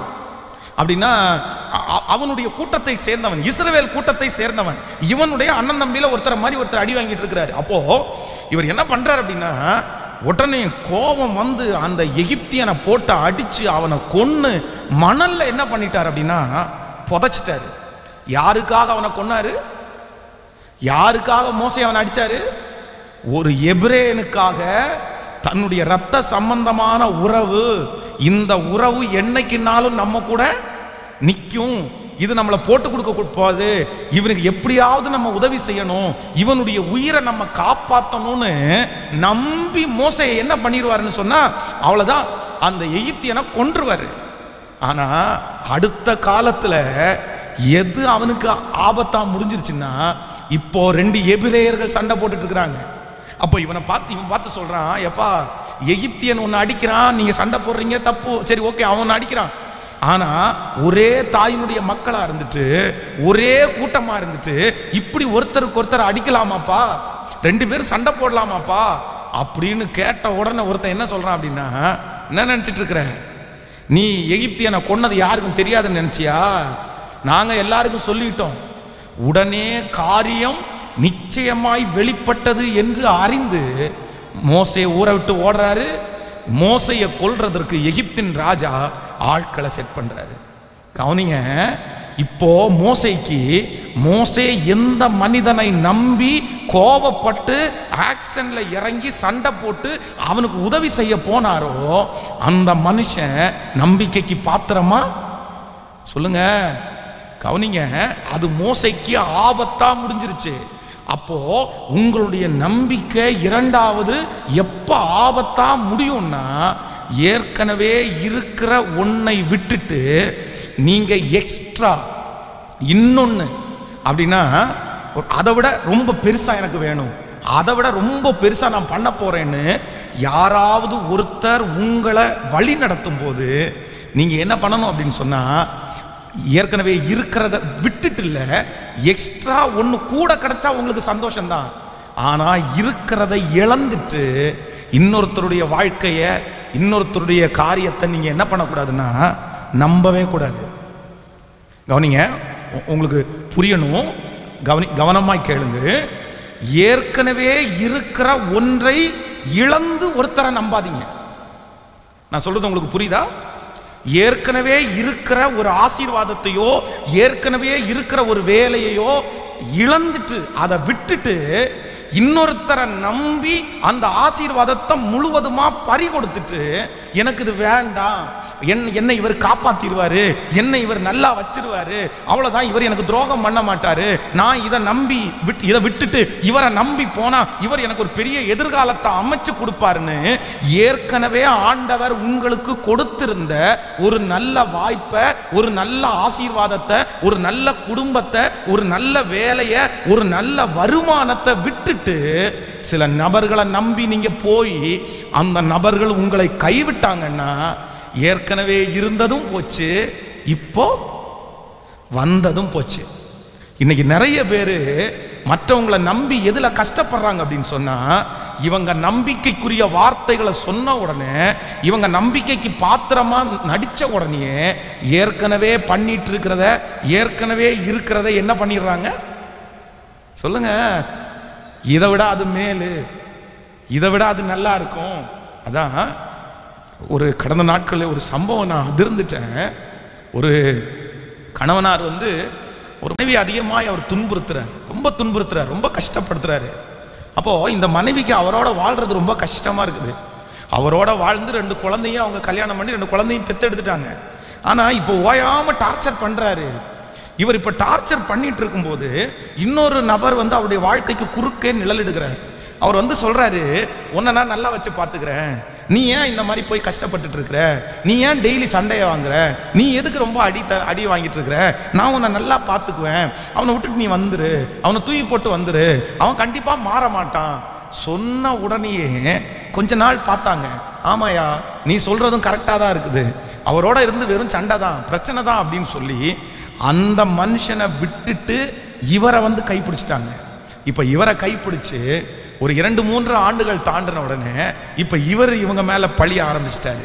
நீ வந்ததுனால தான் என் வாழ்க்கை இப்படி போயிடுச்சு, நான் அதனால தான் இப்படி ஆயிட்டேன், நான் கல்யாணம் பண்ணி நல்லா செட்டில் ஆயிருப்பேன், நானும் போய் ஒரு குழந்தை இருக்கிறவளை கல்யாணம் பண்ணிட்டேன், எனக்கு நீ ஒன்னால பிள்ளை கிடைக்குமா, என் பேரை சொல்றதுக்கு எந்த பிள்ளை எனக்கு கிடைக்கும், இப்படி சொல்ல ஆரம்பித்து அவருடைய கேரக்டர் வைஸ்ல திட்டுன உடனே அவரோடையும் வாழ முடியாம இன்றைக்கு தனியாக ஒரு விதவையை போல தன்னுடைய பிள்ளைகளை வைத்து ரொம்ப கஷ்டப்படுறாங்க. ஆண்டவருடைய பிள்ளையே, இன்னொரு உயர்வு உங்களுக்கு வருதா? நீங்க ஏற்கனவே ஒரு வேலை பண்ணிட்டு இருக்கிறீங்க, ஏற்கனவே உங்களுக்கு ஒரு வருமானம் வருது, ஆனா இன்னொரு உயர்வு உங்களுக்கு வருது, ஆனா இதை நீங்க இழக்கல, இது உங்களை விட்டு போகல, அதுல போனா உங்களுக்கு ஒரு நம்பிக்கை இருக்குது, அதுல ஒரு கான்ஃபிடென்ட் இருக்குது, இதை விட அது சம்பளம் கண்டிப்பா அதிகமா கிடைக்கும், அது ஒரு பெரிய ஃபியூச்சர் இருக்குது, ஞானத்தோட ஜெபம் பண்ணி அதை செய்யுங்க. ஆனா ஒரு நாளும் இருக்கிறத விட்டுட்டு இன்னொருத்தரை நீங்க என்ன பண்ணிடக்கூடாதுன்னா நம்பிடவே கூடாது. ஆமேன்னு சொல்லுங்கள். நான் சொல்றது உங்களுக்கு புரியுதா? உங்களுக்கு விளங்குதா? உங்களுக்கு சொல்றது அப்படின்னா எக்ஸ்ட்ரா வர்ற ஆசீர்வாதம் உங்களுக்கு இருக்கட்டும், எக்ஸ்ட்ரா வரட்டும் உங்களுக்கு, ஆனா இருக்கிறத நீங்க விட்டுறக்கூடாது. அதான் ஒருத்தர் வந்து மிஷினரியாக ஊழியத்திற்காக அவர் கிளம்புறாரு. கிளம்பும் போது அவங்க என்கிட்ட சொன்னாங்க, ஃபஸ்ட்டு ஒரு 10 இயர்ஸ் 10 வருஷத்துக்கு முன்பாக என்கிட்ட சொன்னாங்க, ஐயா நான் இந்த மாதிரி மிஷினரிக்காக நான் ஊழியத்துக்காக கிளம்புறேன், அது பக்கத்தில் ஒரு ஊர், இந்த ஊரில் நான் ஒரு சர்ச்சு கட்டி இருக்கிறேன், அந்த சர்ச்சை நான் தான் பார்த்துக்கிறேன், ஒன்று பண்ணுங்க, நீங்கள் அந்த ஊழியத்தை விட்டுடுங்க, இல்லைன்னா யாருக்காவது ஒருத்தருக்கு கொடுத்துருங்க, கொடுத்துட்டு நீங்கள் இங்கே வாங்க, இங்கே வந்து ஏன் ஊழியத்தை நீங்கள் பாருங்க, இங்கே சொந்தமான இடம், சொந்தமான பில்டிங்கு, இப்போவே 30 பேர் இந்த சர்ச்சுக்கு வர்றாங்க, இந்த இடம் வளரும், நீங்கள் இதை எடுத்து நடத்துங்க அப்படின்னு சொல்லி நம்ம ஊழியம் வந்து ரொம்ப கஷ்டமாக இருக்கும்போது அவர் கூப்பிட்டாரு. அப்போது ஆண்டவர் கொடுத்த ஞானத்திற்காய் கர்த்தரை துதிக்கிறேன். அப்போவே நான் அந்த மனுஷனுக்கு என்ன சொன்னேன் அப்படின்னா, ஐயா எனக்கா ஆண்டவர் கொடுத்துருக்கிற தரிசனம் எங்கே தான், இங்கே ரத்னபுரியில் தான் கர்த்தர், நான் கேட்டெல்லாம் ஆண்டவர் கொண்டு வரல, பட் ஆண்டவராகவே இந்த இடத்தை எனக்கு கொடுத்துருக்கிறாரு, என்னை நம்புறதனுடைய அடையாளமாகத்தான் ஆத்துமாக்கள் வந்துட்டு இருக்கிறாங்க, அதனால இந்த இடத்த நான் விடுறது மாதிரி இல்லை, அந்த இடத்த நீங்க அப்படி விட்டுட்டு போறீங்கன்னா நீங்க ஒன்றும் கவலைப்படாதீங்க, நல்ல ஊழியக்காரங்க எனக்கு தெரிஞ்சவங்க இருக்கிறாங்க, நான் வந்து அவங்கள அந்த இடத்துல அப்பாயின்மெண்ட் பண்ணி நான் வேணா பார்த்துக்கிறேன், நான் மேற்பார்வையா பார்த்து அந்த இடத்துல என்ன நடக்குது, ஊழியம் சரியா நடக்குதா, நல்லா ஊழியம் பண்றாங்களா, ஆத்துமாக்கள் வர்றாங்களான்றதை குறித்து உங்களுக்கு நான் வேணா கணக்கு தர்றேன், அப்படி பண்றதுன்னா நான் ஓகே அப்படின்னு. ஆனா அதுக்கு அவங்க ஒத்துக்கல, ஓகே நோ ப்ராப்ளம், எனக்கு பிரச்சனை இல்லை அப்படின்னு. ஆனா இன்றைக்கு நான் நம்புறேன், ஒருவேளை அவர் வேற சொல்லும்போது என்ன சொல்லி சொன்னார் தெரியுமா, பாஸ்டர் இங்க இந்த ஊழியத்திற்காக ஜெபம் பண்ணிட்டு இருந்தேன், அப்ப கர்த்தர் உங்களை தான் எனக்கு காமிச்சாரு. யாரை காமிச்சாரு? நான் ஜெபம் பண்ணும்போது கர்த்தர் உங்களை தான் காமிச்சாரு, அதனால தான் நான் உங்கள்கிட்ட கேட்குறேன். அப்ப நான் இன்னைக்கு மனசுல நினைக்கிறேன், உங்களுக்கு என்ன காமிச்ச ஆண்டவர் எனக்கு உங்களை காமிக்கலையே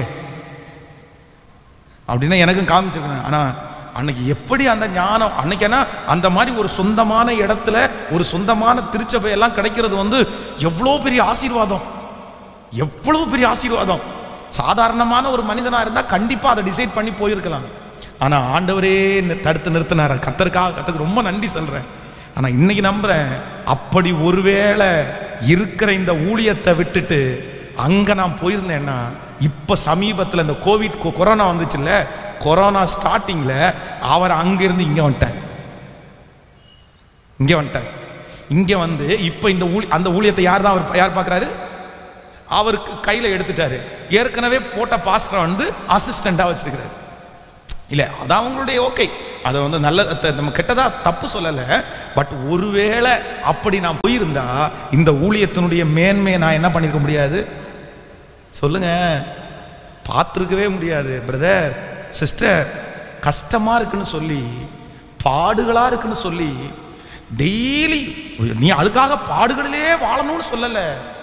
ஆரம்பத்தில் வருகிற பாடுகளை பார்த்துட்டு, ஆரம்பத்தில் வருகிற அவமான நிந்தையை பார்த்துட்டு, இன்னொரு ஆப்பர்ச்சுனிட்டி கிடைக்கும் போது இருக்கிறத விட்டுட்டு ஒரு காலம் நம்ம என்ன பண்ணிடக்கூடாதுன்னா, ஆமேன். நீங்க மனுஷங்களை நம்புறதற்கு ரொம்ப ஜாக்கிரதையா இருக்கணும். நீங்க நம்புங்க, ஆனா ஏற்கனவே இருக்கிறத இழந்துட்டு நம்பாதீங்க. ஏற்கனவே இருந்ததை விட இன்னொரு மடங்கு உயர்வா இருந்தா கண்டிப்பா நம்புங்க. நான் சொல்றது உங்களுக்கு புரியுதா? பக்கத்தில் இருக்கிற கையை பிடிச்சு சொல்லுங்க, மனுஷனை நம்புங்க. ஏற்கனவே இருக்கிற ஆசீர்வாதத்தை விட எக்ஸ்ட்ரா ஒரு வளர்ச்சி, எக்ஸ்ட்ரா ஒரு உயர்வு உங்களுக்கு கிடைக்குது அப்படின்னா ஓகே. ஆனா இருக்கிறத விட்டுட்டு நீங்க மனுஷனை நம்பாதீங்க. அப்படி நான் நிறைய பேர் அப்படிதாங்க இன்னைக்கு ஏமாந்து போயிருக்கிறாங்க. யாரோ ஒருத்தர் ஆசை காமிச்சு இருக்கிற அந்த அதான் ஊர்ல ஒரு பழமொழி சொல்லுவாங்க, இருக்கிறத விட்டுட்டு பறக்கிறதுக்கு ஆசைப்படுறான் பாடுறா அப்படின்னு.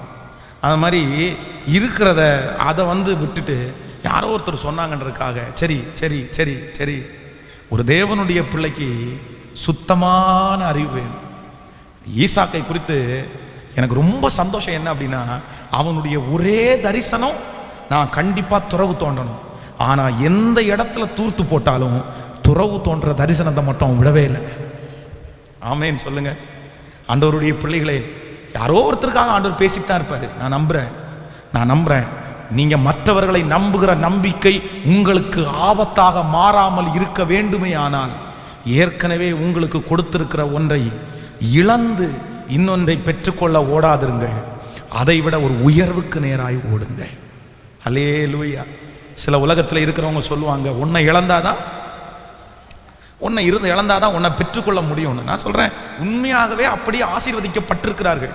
ஏற்கனவே ஒரு சின்ன இடத்துல இருப்பாங்க, ஒரு பெரிய ஆப்பர்ச்சுனிட்டி வரும், அதுல அழகா ஸ்கிப் பண்ணி வளர்ந்துருவாங்க. ஆனா அது என்னன்னா, சிலருக்கு ஓகே ஆகும், சிலர் விழுந்துருவாங்க. யாருக்கு அது ஓகே ஆகும் அப்படின்னா, ரொம்ப ஞானத்தோட செயல்படுறவங்களுக்கு. ஞானத்தோட செயல்படுறவங்க. இப்போ நான் உங்களுக்கு இது ரொம்ப இம்பார்ட்டண்டான ஒரு விஷயம், ரொம்ப கவனமா கேளுங்க.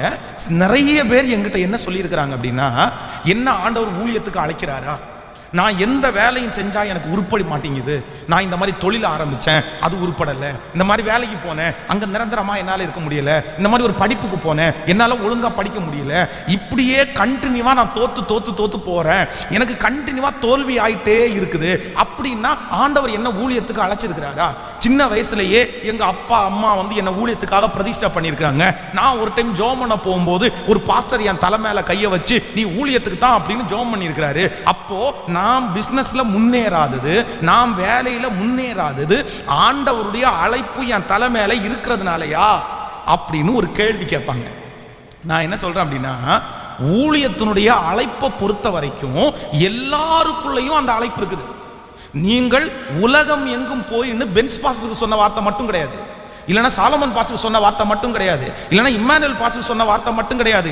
நீங்கள் பூமி எங்கும் சுற்றி போய் சகல ஜனங்களையும் சீசராக்கி பிதா குமாரன் பரிசுத்த ஆவியின் நாமத்தினாலே ஞான ஸ்நானம் கொடுங்கள் அப்படின்ற அந்த வசனம் இங்கே இருக்கிற எல்லாருக்குமே சொந்தமானது. இந்த சத்தத்தை கேட்கிற எல்லாருக்குமே சொந்தமானது. ஊழியத்தை பொறுத்த அளவில் இவங்க தான் செய்யணும் கிடையாது, எல்லாரும் செய்யலாம். இதோ நான் யாரை அனுப்புவேன், யார் என் காரியமாய் போவார் அப்படின்னு ஆண்டவருடைய குரல் கேட்குது. அப்போ ஒரு மனுஷன் எழும்பி சொல்றான், இதோ அடியேன் நான் இருக்கிறேன், என்னை அனுப்பு, உடனே வாப்பா உன்னை அபிஷேகம் பண்ணி அனுப்புறப்பா. ஊழியத்தை பொறுத்த வரைக்கும் எனக்கு கர்த்தர் நேரடியா தரிசனம் கொடுக்கணும், என்ன அழைக்கணும், என் கூட பேசணும் அப்படின்னு எல்லாம் நினைக்க வேண்டாம். கர்த்தர் ஏற்கனவே வசனத்தின் மூலமாக நிறைய என்ன பண்ணிட்டாரு, பேசிட்டாரு. நீங்க ஊழியத்திற்காக முழு நேரமாய் அர்ப்பணித்தால் உங்களுக்கு வேண்டிய கிருபையை கண்டிப்பா ஆண்டவர் தருவாரா? ஏன்னா சீடர்கள், ஆண்டவரோடு இருந்த சீடர்கள், அவர்கள் கல்வி அறியாதவர்களாய் இருந்த போதிலும் அவர்கள் பேசுகிற பேச்சை கேட்டு என்ன பண்ணாங்களாமா, சுட்டி இருக்கிறவங்க ஆச்சரியப்பட்டாங்களாமா. என்னப்பா இவன் படிப்பறிவே இல்லாதவன், இவன் இந்த போடு போடுறான்னு ஆச்சரியப்பட்டாங்களாமா. அப்போ ஞானிகளை வெட்கப்படுத்துறதற்கு பைத்தியங்களை தெரிந்து கொண்டவர் கர்த்தர். ஊழியத்துக்கு வந்தா அதற்கு வேண்டிய கிருபையை ஆண்டவர் தருவாரு. இப்போ நான் என்ன சொல்ல வரேன்னா, அப்படி கேள்வி கேட்கிற எல்லாருக்கும் நான் சொல்றேன், ஓகே 10 வருஷமா உங்க வேலையில தோல்வியா பிரதர், நீங்க எதை எடுத்தாலும் முயற்சியே இல்லையா, ஊழியத்துக்கு ஆண்டவர் அழைச்சிருக்கிறாரா இல்லையான்னு உங்களுக்கு சந்தேகம் இருக்கா, இப்ப ஊழியத்துக்கு வரலாம்னு நினைக்கிறீங்களா, வெல்கம் 100% வாங்க. ஆனா வந்துட்டு சும்மா இருக்காதீங்க. வந்துட்டு கேட்கல. இன்னைக்கு நிறைய பேர் பண்ண தப்பு என்ன அப்படின்னா, நான் ஆண்டவரை விட்டுட்டு எல்லாத்தையும் விட்டுட்டு வந்தேன், நான் வேலையை விட்டுட்டு ஊழியத்துக்கு வந்தேன், நான் அதை விட்டுட்டுலாம் ஊழியத்துக்கு வந்தேன், படிப்பை விட்டுட்டு ஊழியத்துக்கு வந்தேன், கர்த்தர் என்ன பயன்படுத்தவே இல்லை, ஆண்டவர் ஏன் என்ன மறந்தாரு, நான் யூஸ் இல்லாமல் இருக்கிறேன், நான் ரொம்ப கஷ்டப்படுறேன். நான் சொல்றேன், ஊழியத்துக்குன்னு காலடி எடுத்து வச்சா குறைஞ்சது 8 மணி நேரமாவது ஊழியம் செய்யணும். 8 hours. ஒரு உலகத்திலே இருக்கிற ஒரு மனுஷன் வேலை செய்யறவரா இருந்தா அவருக்கு சம்பளம் கொடுக்கிற 10,000 ரூபாய் சம்பளத்துக்கு 15,000 ரூபாய் சம்பளத்திற்கு கண்டிப்பாக அந்த உலக எஜமானன் குறைந்தது 8 மணி நேரம் வேலை வாங்குறாரா இல்லையா? நான் நம்புறேன், பரலோக எஜமானனுக்கு 8 மணி நேரம் நம்ம வேலை செஞ்சிட்டோம் அப்படின்னு சொன்னா, ஏதோ எங்க வழி திறக்கிறதோ அங்க ஊழியம், என்ன ஊழியம் வேணாலும் பண்ணலாம், ஊழியம் செஞ்சுட்டே இருப்போம். நிச்சயமா சொல்றேன், ஊழியக்காரனுடைய சந்ததியை கர்த்தர் ஒரு நாளும் கைவிட மாட்டார். அவர்களை கர்த்தர் நடத்துவார், அவர்களை பெருக பண்ணுவார். கண்டிப்பா அவங்க உலகத்துல இருக்கிற மனுஷனே அவ்வளவு சம்பளம் கொடுத்தா பரமபிதாவாகிய கர்த்தர் அதை விட அதிகமா சம்பளம் கொடுக்க மாட்டாரா? கண்டிப்பா கொடுப்பாருங்க, கண்டிப்பா கொடுப்பாருங்க, நிறைய கொடுப்பாரு. ஆனா இன்னைக்கு நிறைய பேர் தப்பு பண்றாங்க. அப்புறம் அந்த வேலையெல்லாம் விட்டுட்டு ஊழியத்துக்கு அப்படி வந்துட்டு ஒன்றும் செய்யறது இல்லை. நான் சொல்றேன், ஒன்றும் செய்யாம இருக்கிறதுக்கு அங்கே இருந்துக்கலாமே. நான் சொல்றது உங்களுக்கு புரியுதா? பக்கத்துல கையை பிடிச்சி சொல்லுங்க, நீங்க ஒன்றும் செய்யாம இருந்தா பரலோகத்துக்கே போனா கூட நீங்க வளர மாட்டீங்க. புரியுதுல? உங்களுக்கு பரலோகமே கொடுத்தாலும் நீங்க சும்மா இருந்தா அங்க ஒரு செங்கல் கூட வாங்க முடியாது உங்களால. இவர் சும்மா இருப்பாரு, பட் எல்லாமே இவருக்கு நடக்கணும். வேலையை கான்சன்ட்ரேட் பண்ணுங்க பிரதர், பிசினஸை கான்சன்ட்ரேட் பண்ணுங்க பிரதர், மைண்டு உடம்பு உழைப்பை கொடுங்க, வேகமா ஓடுங்க. என்னை பொறுத்த வரைக்கும் ஃபுல் டைம் மினிஸ்ட்ரியை விட பார்ட் டைம் மினிஸ்ட்ரி தாங்க இப்ப இருக்கிறதுல பெஸ்ட். வேலை செஞ்சுட்டு ஊழியம் செய்யறதாங்க மிகப்பெரிய விஷயம். ஏன்னா யாருக்கு எங்கேயுமே காசுக்காக கையை வந்த வேண்டிய அவசியம் சொல்லுங்க. யாருக்கும் நம்ம எந்த கேள்விக்கும் பதில் எப்படி எதுவுமே சொல்ல வேண்டியதில்லை. நம்ம பாட்டுக்கு சம்பாதிக்கிறோம், நம்ம ஃபேமிலியை ரன் பண்றோம், நம்ம பாட்டுக்கு ஊழியம் செஞ்சுட்டே இருக்கிறோம், அவ்வளவுதான். இன்னும் நீங்க வேலை செய்யற இடத்துல 10 பேர் 20 பேர் இருப்பாங்க, அவங்களுக்கு ஊழியம் செய்யலாம், நண்பர்களுக்கு ஊழியம் செய்யலாம், எல்லாருக்கும் ஊழியம் பண்ணலாம். ஆனா ஃபுல் டைமா வந்தா கர்த்தர் நடத்துவார். அந்த அளவுக்கு கமிட்மெண்ட், அந்த அளவுக்கு விசுவாசம், அந்த அளவுக்கு ஸ்பீடு ஒர்க்கு கண்டிப்பா உங்களுக்கு வேணும். அது இல்லைன்னா ஊழியம் இந்த காலத்துல என்ன பண்ண முடியாது. கேட்கல? பேருக்காக தான் செய்ய முடியும், வளர்ச்சிக்காக செய்ய முடியாது. அதனால ரொம்ப கவனமா இருங்க. நீங்க நம்புங்க, தப்பு இல்லை பிரதர். ஆனா நீங்க ஒரு உயர்வுக்கு போங்க. ஆனா இருக்கிறத அந்த இடத்திற்கு போய் நான் இருக்கிறதை இழந்துட்டேன்னா அப்படி ஒரு டவுட் இருக்கும்னா, இதையே கர்த்தர் முன்னேற்ற கர்த்தர் வல்லவரா இருக்கிறார். ஆமேன் சொல்லுங்கள், சத்தத்தை உயர்த்தி ஹல்லேலூயா. நம்பர் 3, மூன்றாவதாக நீங்க ரொம்ப கவனமா கவனிக்கணும். எந்த நம்பிக்கை உங்களுக்கு ஆபத்தா மாறாது, அதை தான் நான் உங்களுக்கு சொல்லிட்டு இருக்கிறேன். இதை நீங்க தெளிவா அறிஞ்சு வச்சுக்கணும். ஏன்னா நம்ம உலகத்தில் இருக்கிற மனிதர்களை சில நேரத்தில் சிலரை நம்பித்தான் ஆக வேண்டும். அதுக்காக தான் சொல்றேன். வாசிக்கலாம், ஒரு வசனத்தை வாசிக்கலாம். நீங்கள் நீதிமொழிகள் 29ஆம் அதிகாரத்தை எடுத்துக்கொள்ளலாம்.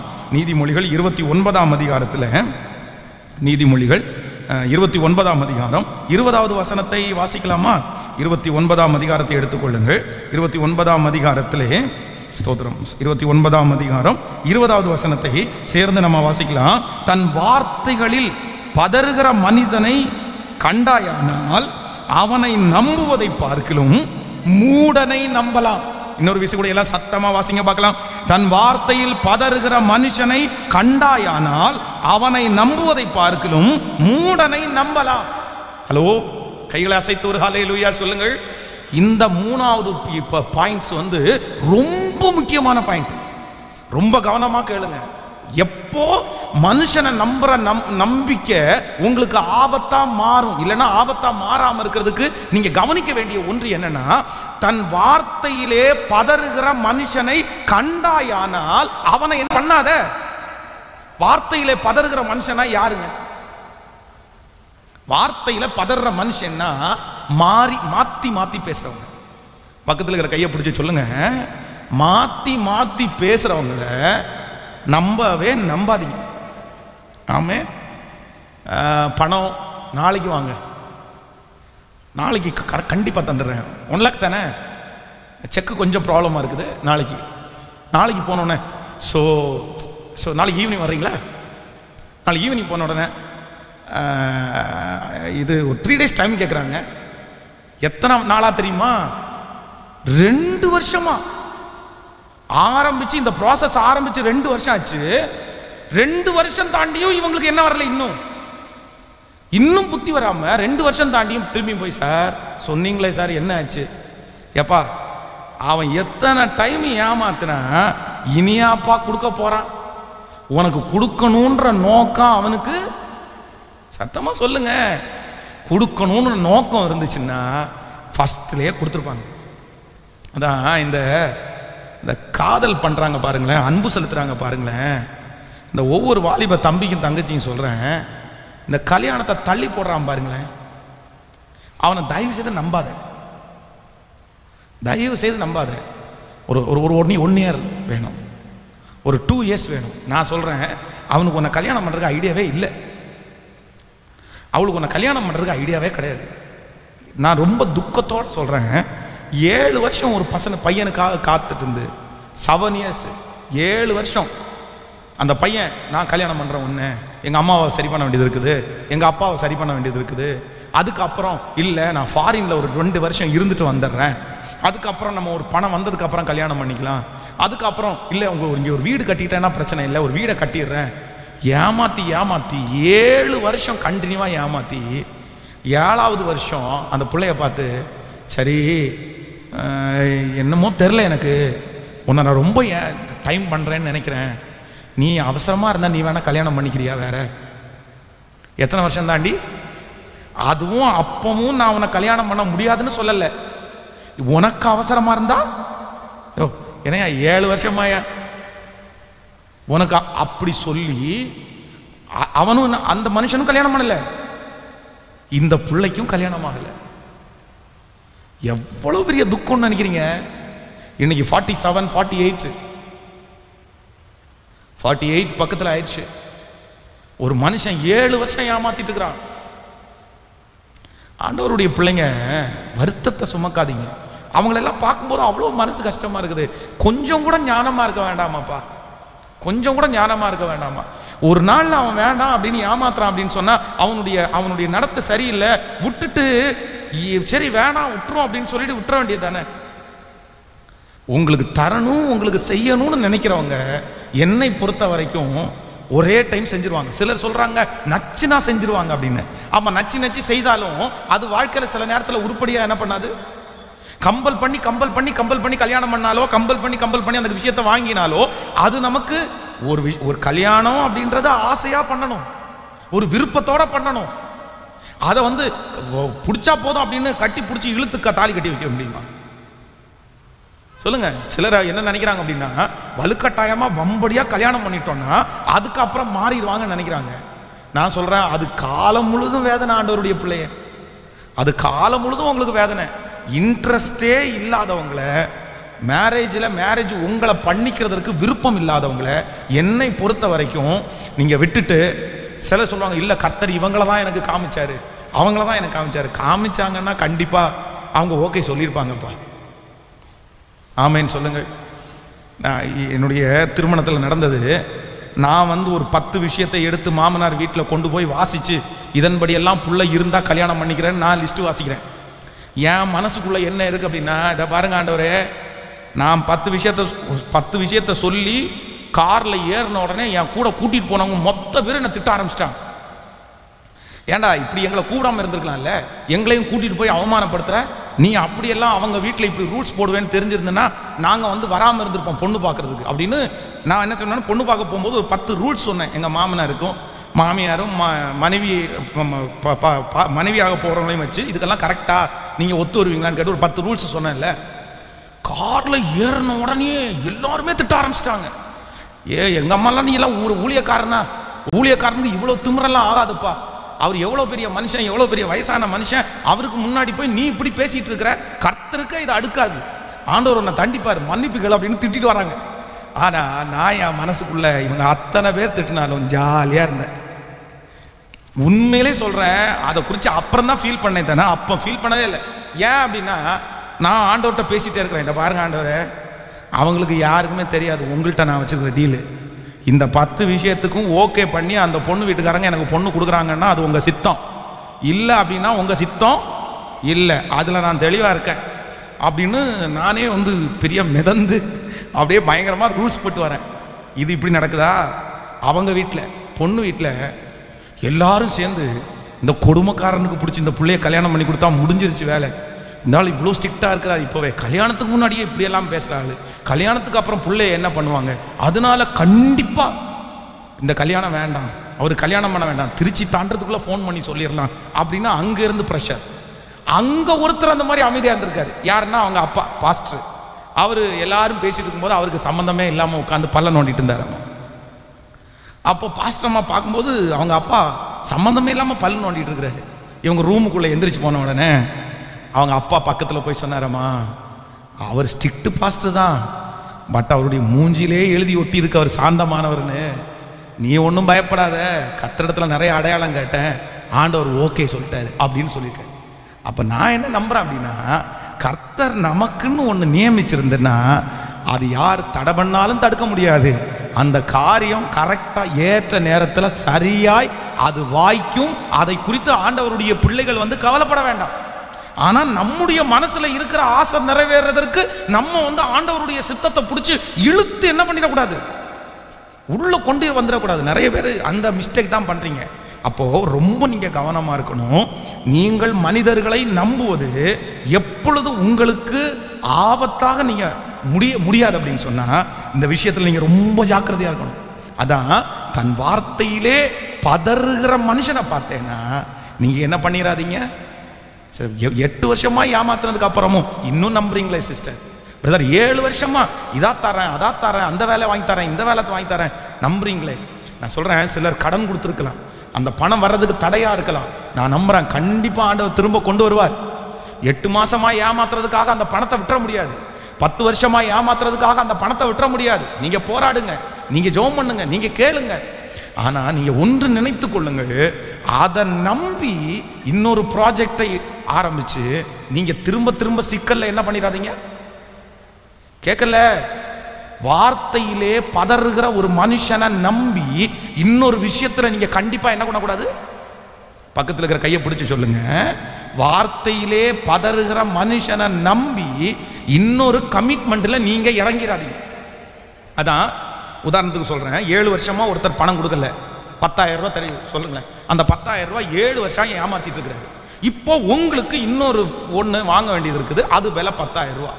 இவர்கிட்ட கடைசியாக கேட்குறீங்க, பிரதர் சொல்லுங்க நீங்கள் கடைசியாக எப்போ கொடுப்பீங்கன்ற உடனே அவர் கடைசியாக ஒரு டேட் சொல்கிறாரு. நீங்கள் என்ன பண்ணுறீங்கன்னா, அவர் சொன்ன அந்த ஹோப்பில் 7 வருஷம் ஏமாத்திட்ட ஆள் இனி திரும்பி என்ன பண்ண மாட்டார், ஏமாற்றவே மாட்டார் அப்படின்னு நினச்சி அந்த 10,000 ரூபா பொருளை இன்னொருத்தரிடத்துலேருந்து கடன் வாங்கி அதுதான் வரும் இல்லை, அதான் 22ஆம் தேதி கொடுக்கலான்னு சொல்லியிருக்காருல்ல. ஆமாம், அவர் பெரிய இயேசு கிறிஸ்து, இது வரைக்கும் வாக்கு மாறவே இல்லை. 22ஆம் தேதி 22ஆம் தேதி காலை நடுராத்திரி 12 மணிக்கு உங்களுக்கு ஃபோன் பண்ணி கையில் கொடுத்துருவார் சார். உடனே அதான் கொடுக்கலான்னு சொல்லிட்டாரு, நம்பி போய் அந்த பொருளை வாங்கி கொண்டு போய் வைக்கிறது. இப்போ 22ஆம் தேதி கொடுக்கலான்னு சொன்ன நபர் கொடுக்கல அப்படின்னு சொன்னா இப்ப சிக்கல் எந்த இடத்துல, எத்தனை இடத்துல உங்களுக்கு வந்துச்சு? ஏற்கனவே ஒரு இடத்துல ஒரு சிக்கல் இருக்குது, இன்னொரு இடத்துல எதிர்காண்டவருடைய பிள்ளை வாங்கின பொருளை நிம்மதியா வச்சு அனுபவிக்க கூட முடியாது. அதுக்கு மாறா நான் என்ன பண்றேன் அப்படின்னா, இது வரைக்கும் பொறுத்தீங்கல்ல, 7 வருஷம் பொறுத்தீங்கல்ல, 6 மாசம் பொறுத்தீங்கல்ல, அவங்கள்ட்ட சார் 22ஆம் தேதி நான் கொடுத்துறணும் சார், எனக்கு வேற வழியே இல்லை சார் அப்படின்னு சொன்னாலுமே அது வந்ததற்கு பிறகு நீங்க போய் அதை வாங்கினீங்கன்னா அதுக்கு பேர் தான் ஞானம். ஆமே, அதுக்கு பேர் தான் ஞானம். ஆனால் நம்ம நிறைய பேர் அப்படி இல்லை, அப்புறம் ஏமாத்திட்டான் அப்படின்னு நம்ம வருத்தப்படுறோம். அப்போது யாரை நம்பிடக்கூடாது அப்படின்னா, பதற மனுஷன். மாற்றி மாற்றி மாற்றி மாற்றி பேசு. ஸ்ட்ராங்காக ஒரு டிசிஷனில் இதாண்டா இதாண்டா இதாங்க, அந்த வார்த்தையில் அவங்க சொல் தவறலையா, இந்த காரியத்தை அவங்க சொன்னால் கரெக்டாக செஞ்சிடறாங்களா, சரி ஓகே அவங்கள நம்பலாம், ரைட்டு. ஆனால் மாற்றி மாற்றி பேசுகிறவங்கள நம்பிட்டு திரும்ப திரும்ப திரும்ப திரும்ப குழிக்குள்ளே நீங்கள் என்ன பண்ணக்கூடாதுன்னா சொல்லுங்கள், விழுந்துடவே கூடாது. மீண்டும் மீண்டும் மீண்டும் உங்களை ஏமாத்துறாங்க, திரும்ப திரும்ப உங்களை ஏமாத்துறாங்க சிஸ்டர். திரும்ப திரும்ப அவங்க உங்களை குழியில் தான் பிடிச்சிருக்கிறாங்க. அதுக்கப்புறம் நீங்கள் இப்போ இருக்கிற சூழ்நிலையில் கூட செய்ய முடியாமல் உங்கள் பலனெல்லாம் போய், உங்கள் தாளந்துகளெல்லாம் போய், உங்கள் வாய்ப்புகளெல்லாம் போனதுக்கு பிற்பாடு அவங்க என்னை ஏமாத்துனாங்கன்னு தெரிஞ்சிட்டா உங்களுக்கு ரொம்ப கஷ்டமாயிரும். நீங்கள் ஏற்கனவே நிறைய மிஸ் பண்ணிட்டீங்க. அதனால நான் என்ன நம்புகிறேன் அப்படின்னு சொன்னால், என்னை காத்துக்கொள்ளும் ஆண்டவரே, என்னை விடுவியும் ஆண்டவரே. பதறவனை நான் ஒரு நாள் என்ன பண்ணிடக்கூடாது. சத்தமாக சொல்லுங்க, கைகளை உயர்த்தி. தன் வார்த்தையை மாற்றுகிறவங்களை ஒரு நாள் நான் நம்பிடவே கூடாது. ஆமென். விசுவாசிக்கிறீர்களா?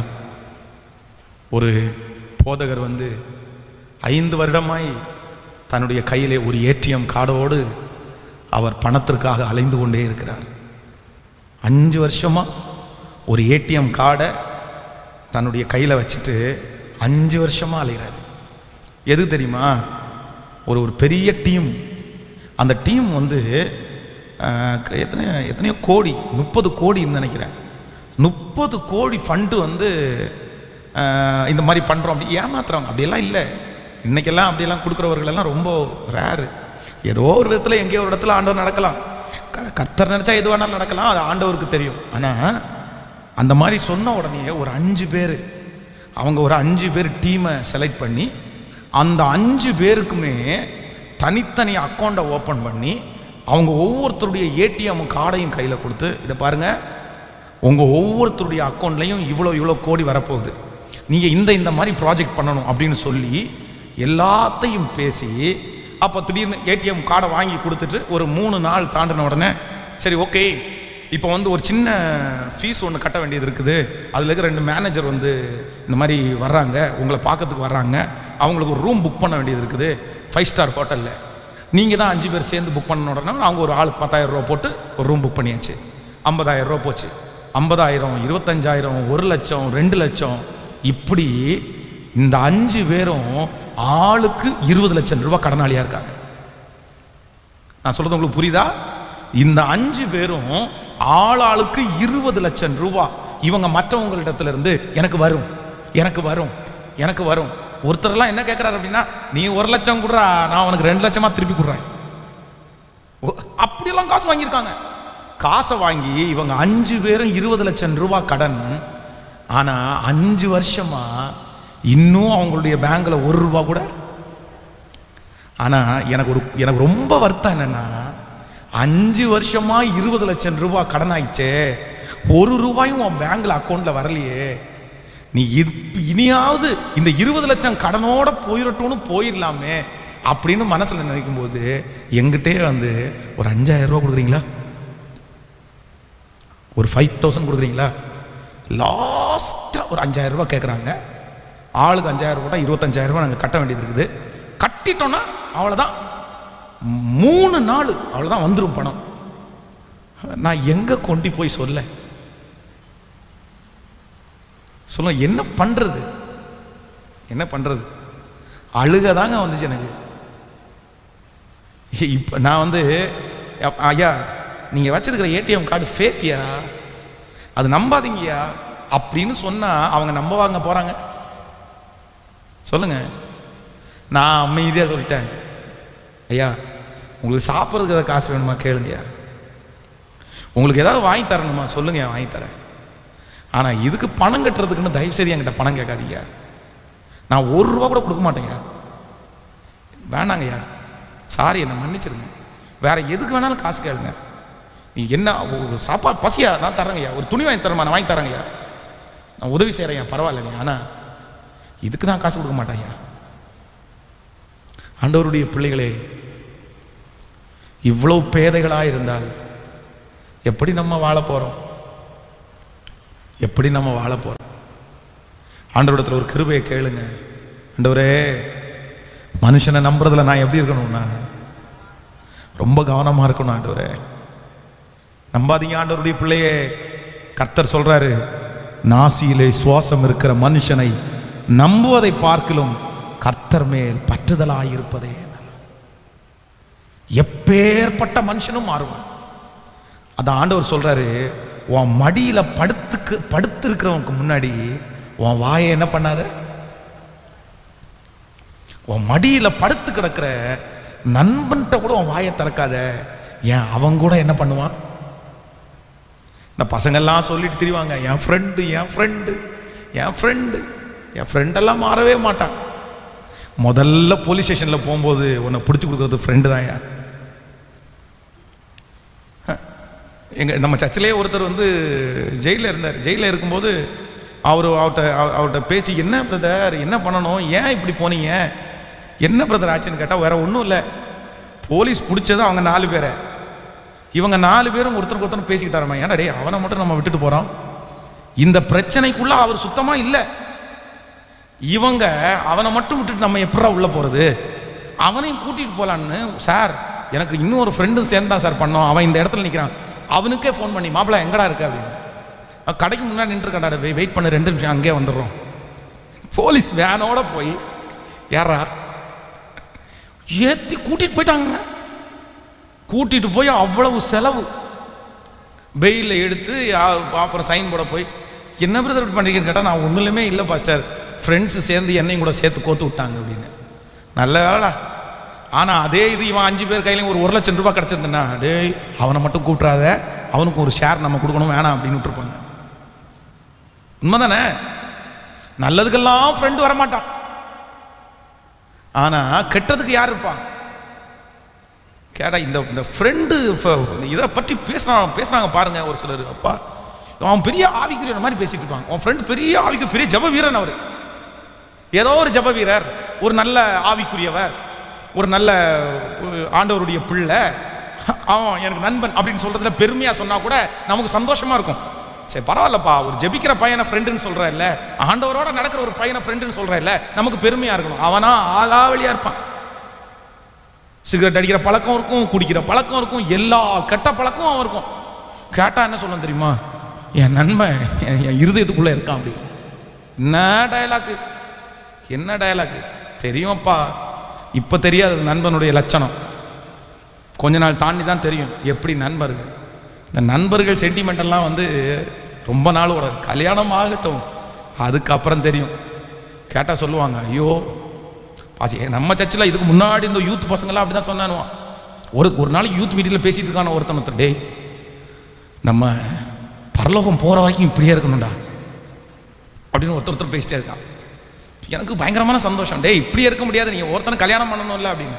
பாஸ்டர் கல்யாணம் பண்ணினாலும் நாங்கள் இங்கே இருப்போம் பாஸ்டர். அதில் ஒருத்தன் சொல்கிறான், நம்ம இங்கே இருக்கோம்னா இங்கே உள்ள ஒரு பொண்ணையே கல்யாணம் பண்ணலாம்டா அப்படின்ட்டு பயங்கர சீரியஸாக என்கிட்ட பேசினாங்க. இதை பாருங்க பாஸ்டர், நாங்கள் எப்பவுமே உங்க கூட இருப்போம், நாங்கள்லாம் வந்து கல்யாணம் மையெல்லாம் மாற மாட்டோம். இது பாருங்க, இப்போ டே அப்படின்னு வரியான்னு கூப்பிடுறீங்களா, கல்யாணம் ஆனதுக்கு அப்புறம் டே வரியான்னு கூப்பிடுங்க. நான் அப்போவே சொன்னேன், டே நான் இதே டேன்னு கூப்பிடுவேன், நீ சுவிட்ச் ஆஃப் பண்ணாம தான் சர்றா அப்படின்னு சொல்லி விடுறேன். இன்னைக்கு தேடி தேடி பார்க்குறேன், ஞாயிற்றுக்கிழமை ஏதோ ஒரு மூலையில் வந்து உட்காந்துட்டு ஓடிடுறானுவான். டேய் ஏதாவது ஒரு நாள் ஃப்ரீயாக இருக்கும்போது, டேய் வாங்கடா இந்த மாதிரி ஒரு ஜெபம் பண்ணலாம்டா, இல்லைனா ஏதாவது வெளியே போயிட்டு வருவான்டா வாங்கடா அப்படின்னு கேட்டால், பாஸ்டர் அப்படியா பாஸ்டர், அப்படியா பாஸ்டர் சொல்கிறா என்னன்னு. அது இல்லை பாஸ்டர், ஒரு சின்ன கமிட்மெண்ட் இருக்குது. இல்லை எப்படி ஒன்றா என்ன வீரவசனம் பேசினாங்க தெரியுமா அன்னைக்கு. அதனால் எல்லாருமே அப்படிதாங்க. ஒரு சூழ்நிலை வரும்போது கண்டிப்பாக அவங்க வேலையை பார்க்கறதுக்கு அவங்க கடைசி வரைக்கும் நம்ம கூட இருக்கிறது யார் அப்படின்னா கர்த்தர் தாங்க. ஆமென். நிரந்தரம் யாரு சொல்லுங்க? அதான் நம்ம பாடணும், நிரந்தரம் நிரந்தரம் நீரே நிரந்தரம். நீங்க மட்டும்தான் நிரந்தரம். வேற எல்லாருமே ஒரு காலகட்டத்தில் நம்ம பஸ்ஸை விட்டு இறங்கிடும். அதான் நம்முடைய வாழ்க்கைன்றது ஒரு பஸ்ஸில் இருக்கிற ஒரு பயணம். நம்ம எல்லாரும் பஸ்ஸில் ஏறிட்டோம். வண்டியை ஓட்டுறது இயேசு கிறிஸ்து, வண்டி நடத்துகிறவர் ஆவியானவர், பரிசுத்த ஆவியானவர். இப்போ நம்ம கூட ஏறின பாஸ்டரு, நம்ம கூட ஏறின ஃப்ரெண்டு, நம்ம கூட ஏறின சண்டே ஸ்கூல் டீச்சரு எல்லாரும் அவங்க ஸ்டாப்புக்கு சத்தமாக சொல்லுங்க இறங்கிடுவாங்க. ஆனால் கடைசியில் இருக்கிறது யாருன்னா வண்டி ஓட்டுன இயேசு கிறிஸ்துவும் வண்டி நடத்துகிற ஆவியானவரும் நம்மவும் தான். ஆமென். உலகத்தான் கடைசி வரை யாரோ அப்படின்ற கொஸ்டினை போட்டு முடிப்பான். நம்ம சொல்லணும், இதோ உலகத்தின் முடிவு பரியந்தம் சகல நாட்களிலும் நான் உன்னோடு கூட. ஆமென். நான் வீடு வரை உறவு, வீதி வரை மனைவி, காடு வரை பிள்ளை, கடைசி வரை யாரோ அப்படின்னு சொல்லுவாங்க. நான் என்ன சொல்றேன்னா, வீடு வரை உறவு, வீதி வரை மனைவி, காடு வரை பிள்ளை, கடைசி வரை கர்த்தர். ஆமே. நம்ம கொஸ்டின் மார்க் போட்டெல்லாம் முடிக்க வேண்டிய அவசியம் இல்லை. அதான் ஆண்டவர் சொல்றாருல்ல, இங்கேயும் உன் கூட இருப்பேன்டா, இங்கே கண்ணை முடுறா அங்கேயும் உன் கூட இருப்பேன்டா, உன் கையை பிடிச்சிட்டேன், இனி நான் உன்னை விட்டு விலகவும் மாட்டேன், உன்னை கைவிடவும் மாட்டேன். அவ்வளோதான், ஃபினிஷ்டு. இனி நீங்க தனிமையே கிடையாது, இனி நீங்க யாரும் தனிமை கிடையாது. உங்களோட கர்த்தர் உங்க கையை பிடிச்சிட்டாரு, இங்க இருக்கிறது வரைக்கும் உங்க கூட இருப்பாரு. நீங்க பரலோகம் போகும்போது நீங்க அவரோட இருப்பீங்க. நீங்க உலகத்துல இருக்கிற வரைக்கும் அவர் உங்களோட இருப்பார். நீங்க பரலோகம் போனதுக்கு அப்புறம் நீங்க அவரோட இருப்பீங்க. அதனால நம்ம தனிமை இல்லை. ஆமென். சொல்லுங்க, நான் தனிமை இல்லை, நான் தனிமை இல்லை. என் இயேசு என்னோடு கடைசி வரை. அப்போ இன்றைக்கு நான் யாருக்கு ரொம்ப கவனமா இருக்கணும்னா, ஆண்டவரே நான் நம்புற, என்னை நம்ப பண்ணுகிற மனுஷனுக்கு நான் என்னவா இருக்கணும்னா, ஹல்லேலூயா. யாரையும் நம்பிடாதீங்க சிஸ்டர், பிரதர், யாரையும் நம்பிடாதீங்க. உங்க குடும்பம், உங்க பிள்ளைங்க, வேற யாரையும் நம்பும்போது ஒரு டைம் யோசிச்சு ஜெபம் பண்ணி அதுக்கப்புறம் நம்பி காரியத்தில் இறங்குங்க. கர்த்தர் உங்களோடு கூட இருப்பார். ஆமென். நேற்றைய தினத்திலே ஒரு வீட்டுக்கு ஜெபம் பண்ண போகும்போது அவங்க இந்த சம்பவத்தை சொல்லி நான் முடிக்கிறேன். அவங்க சொன்ன சம்பவம் என் இருதயத்தை ரொம்ப உடைச்சிருச்சு. அதான் ஒரு போதகர் அவர் நல்ல ஊழியம் செஞ்சுட்டு இருக்கும்போது அந்த சர்ச்சில் ஒருத்தர் அவருடைய இடத்தையே கொடுத்துட்டாராம்மா, அதில் சர்ச்சை கட்டுறதுக்கு. அவர் சொல்லும்போது சொன்னாராம்மா, பாஸ்டர் இந்த இடத்த நான் சர்ச்சுக்குன்னே கொடுத்தேன் அப்படின்னு சொல்லி. ஆனால் இவர் என்ன பண்ணிட்டார் அப்படின்னா, அந்த சொத்தை சர்ச்சு பேர்லையோ அவர் பேர்லையோ, அவர் சர்ச்சு பேரில் எழுதியிருக்கலாம், அவர் பேரில் எழுத வேண்டாம், சர்ச்சு பேரில் அவர் எழுதியிருக்கலாம். ஆனால் அவருக்கு அந்த மாதிரி நினைக்கல. அவர் முழுக்க அந்த மனுஷனை நம்பினவர் என்ன பண்ணிட்டார் அப்படின்னு சொன்னால், ஜனங்கள்கிட்ட எல்லாம் நிறைய காசெல்லாம் வசூல் பண்ணி, இவரும் ஹார்ட் ஒர்க் பண்ணி ஜனங்களை எல்லாம் வேலை செய்ய வச்சு அதில் ஒரு பெரிய சர்ச்சு கட்டிட்டாரு. அந்த சர்ச்சு கட்டி முடிக்கும் போது ஒரு பெரிய பைபாஸ் ரோடு, அது பெரிய நல்ல டெவலப் ஆச்சு.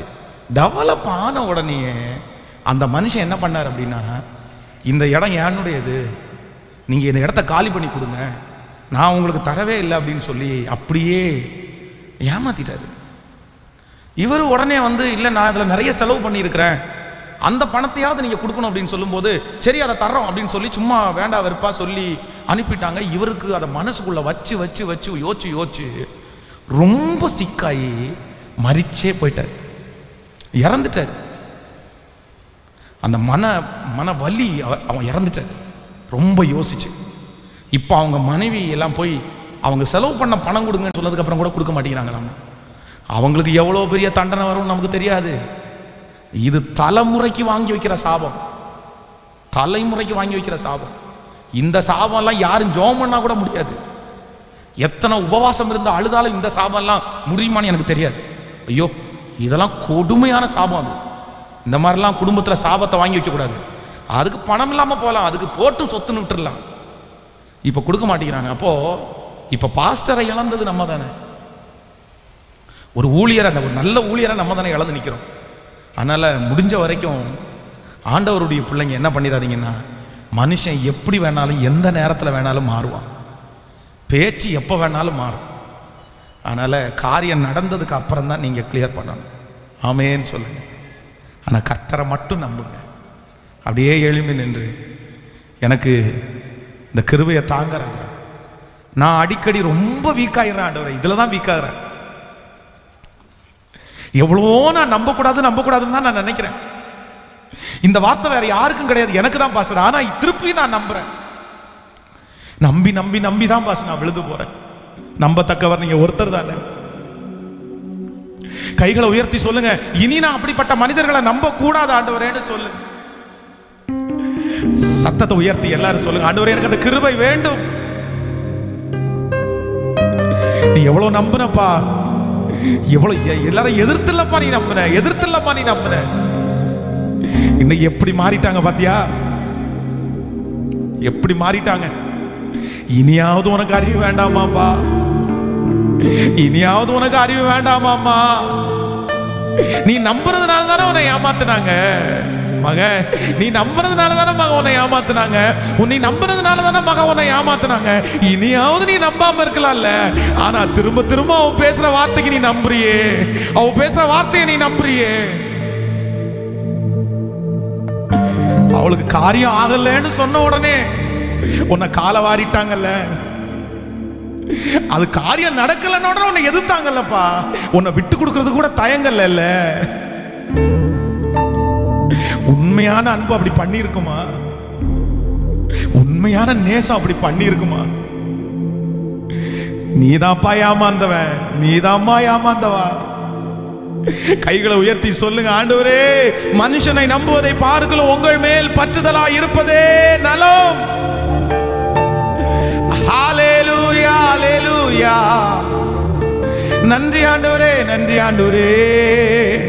God bless you. Praise the Lord.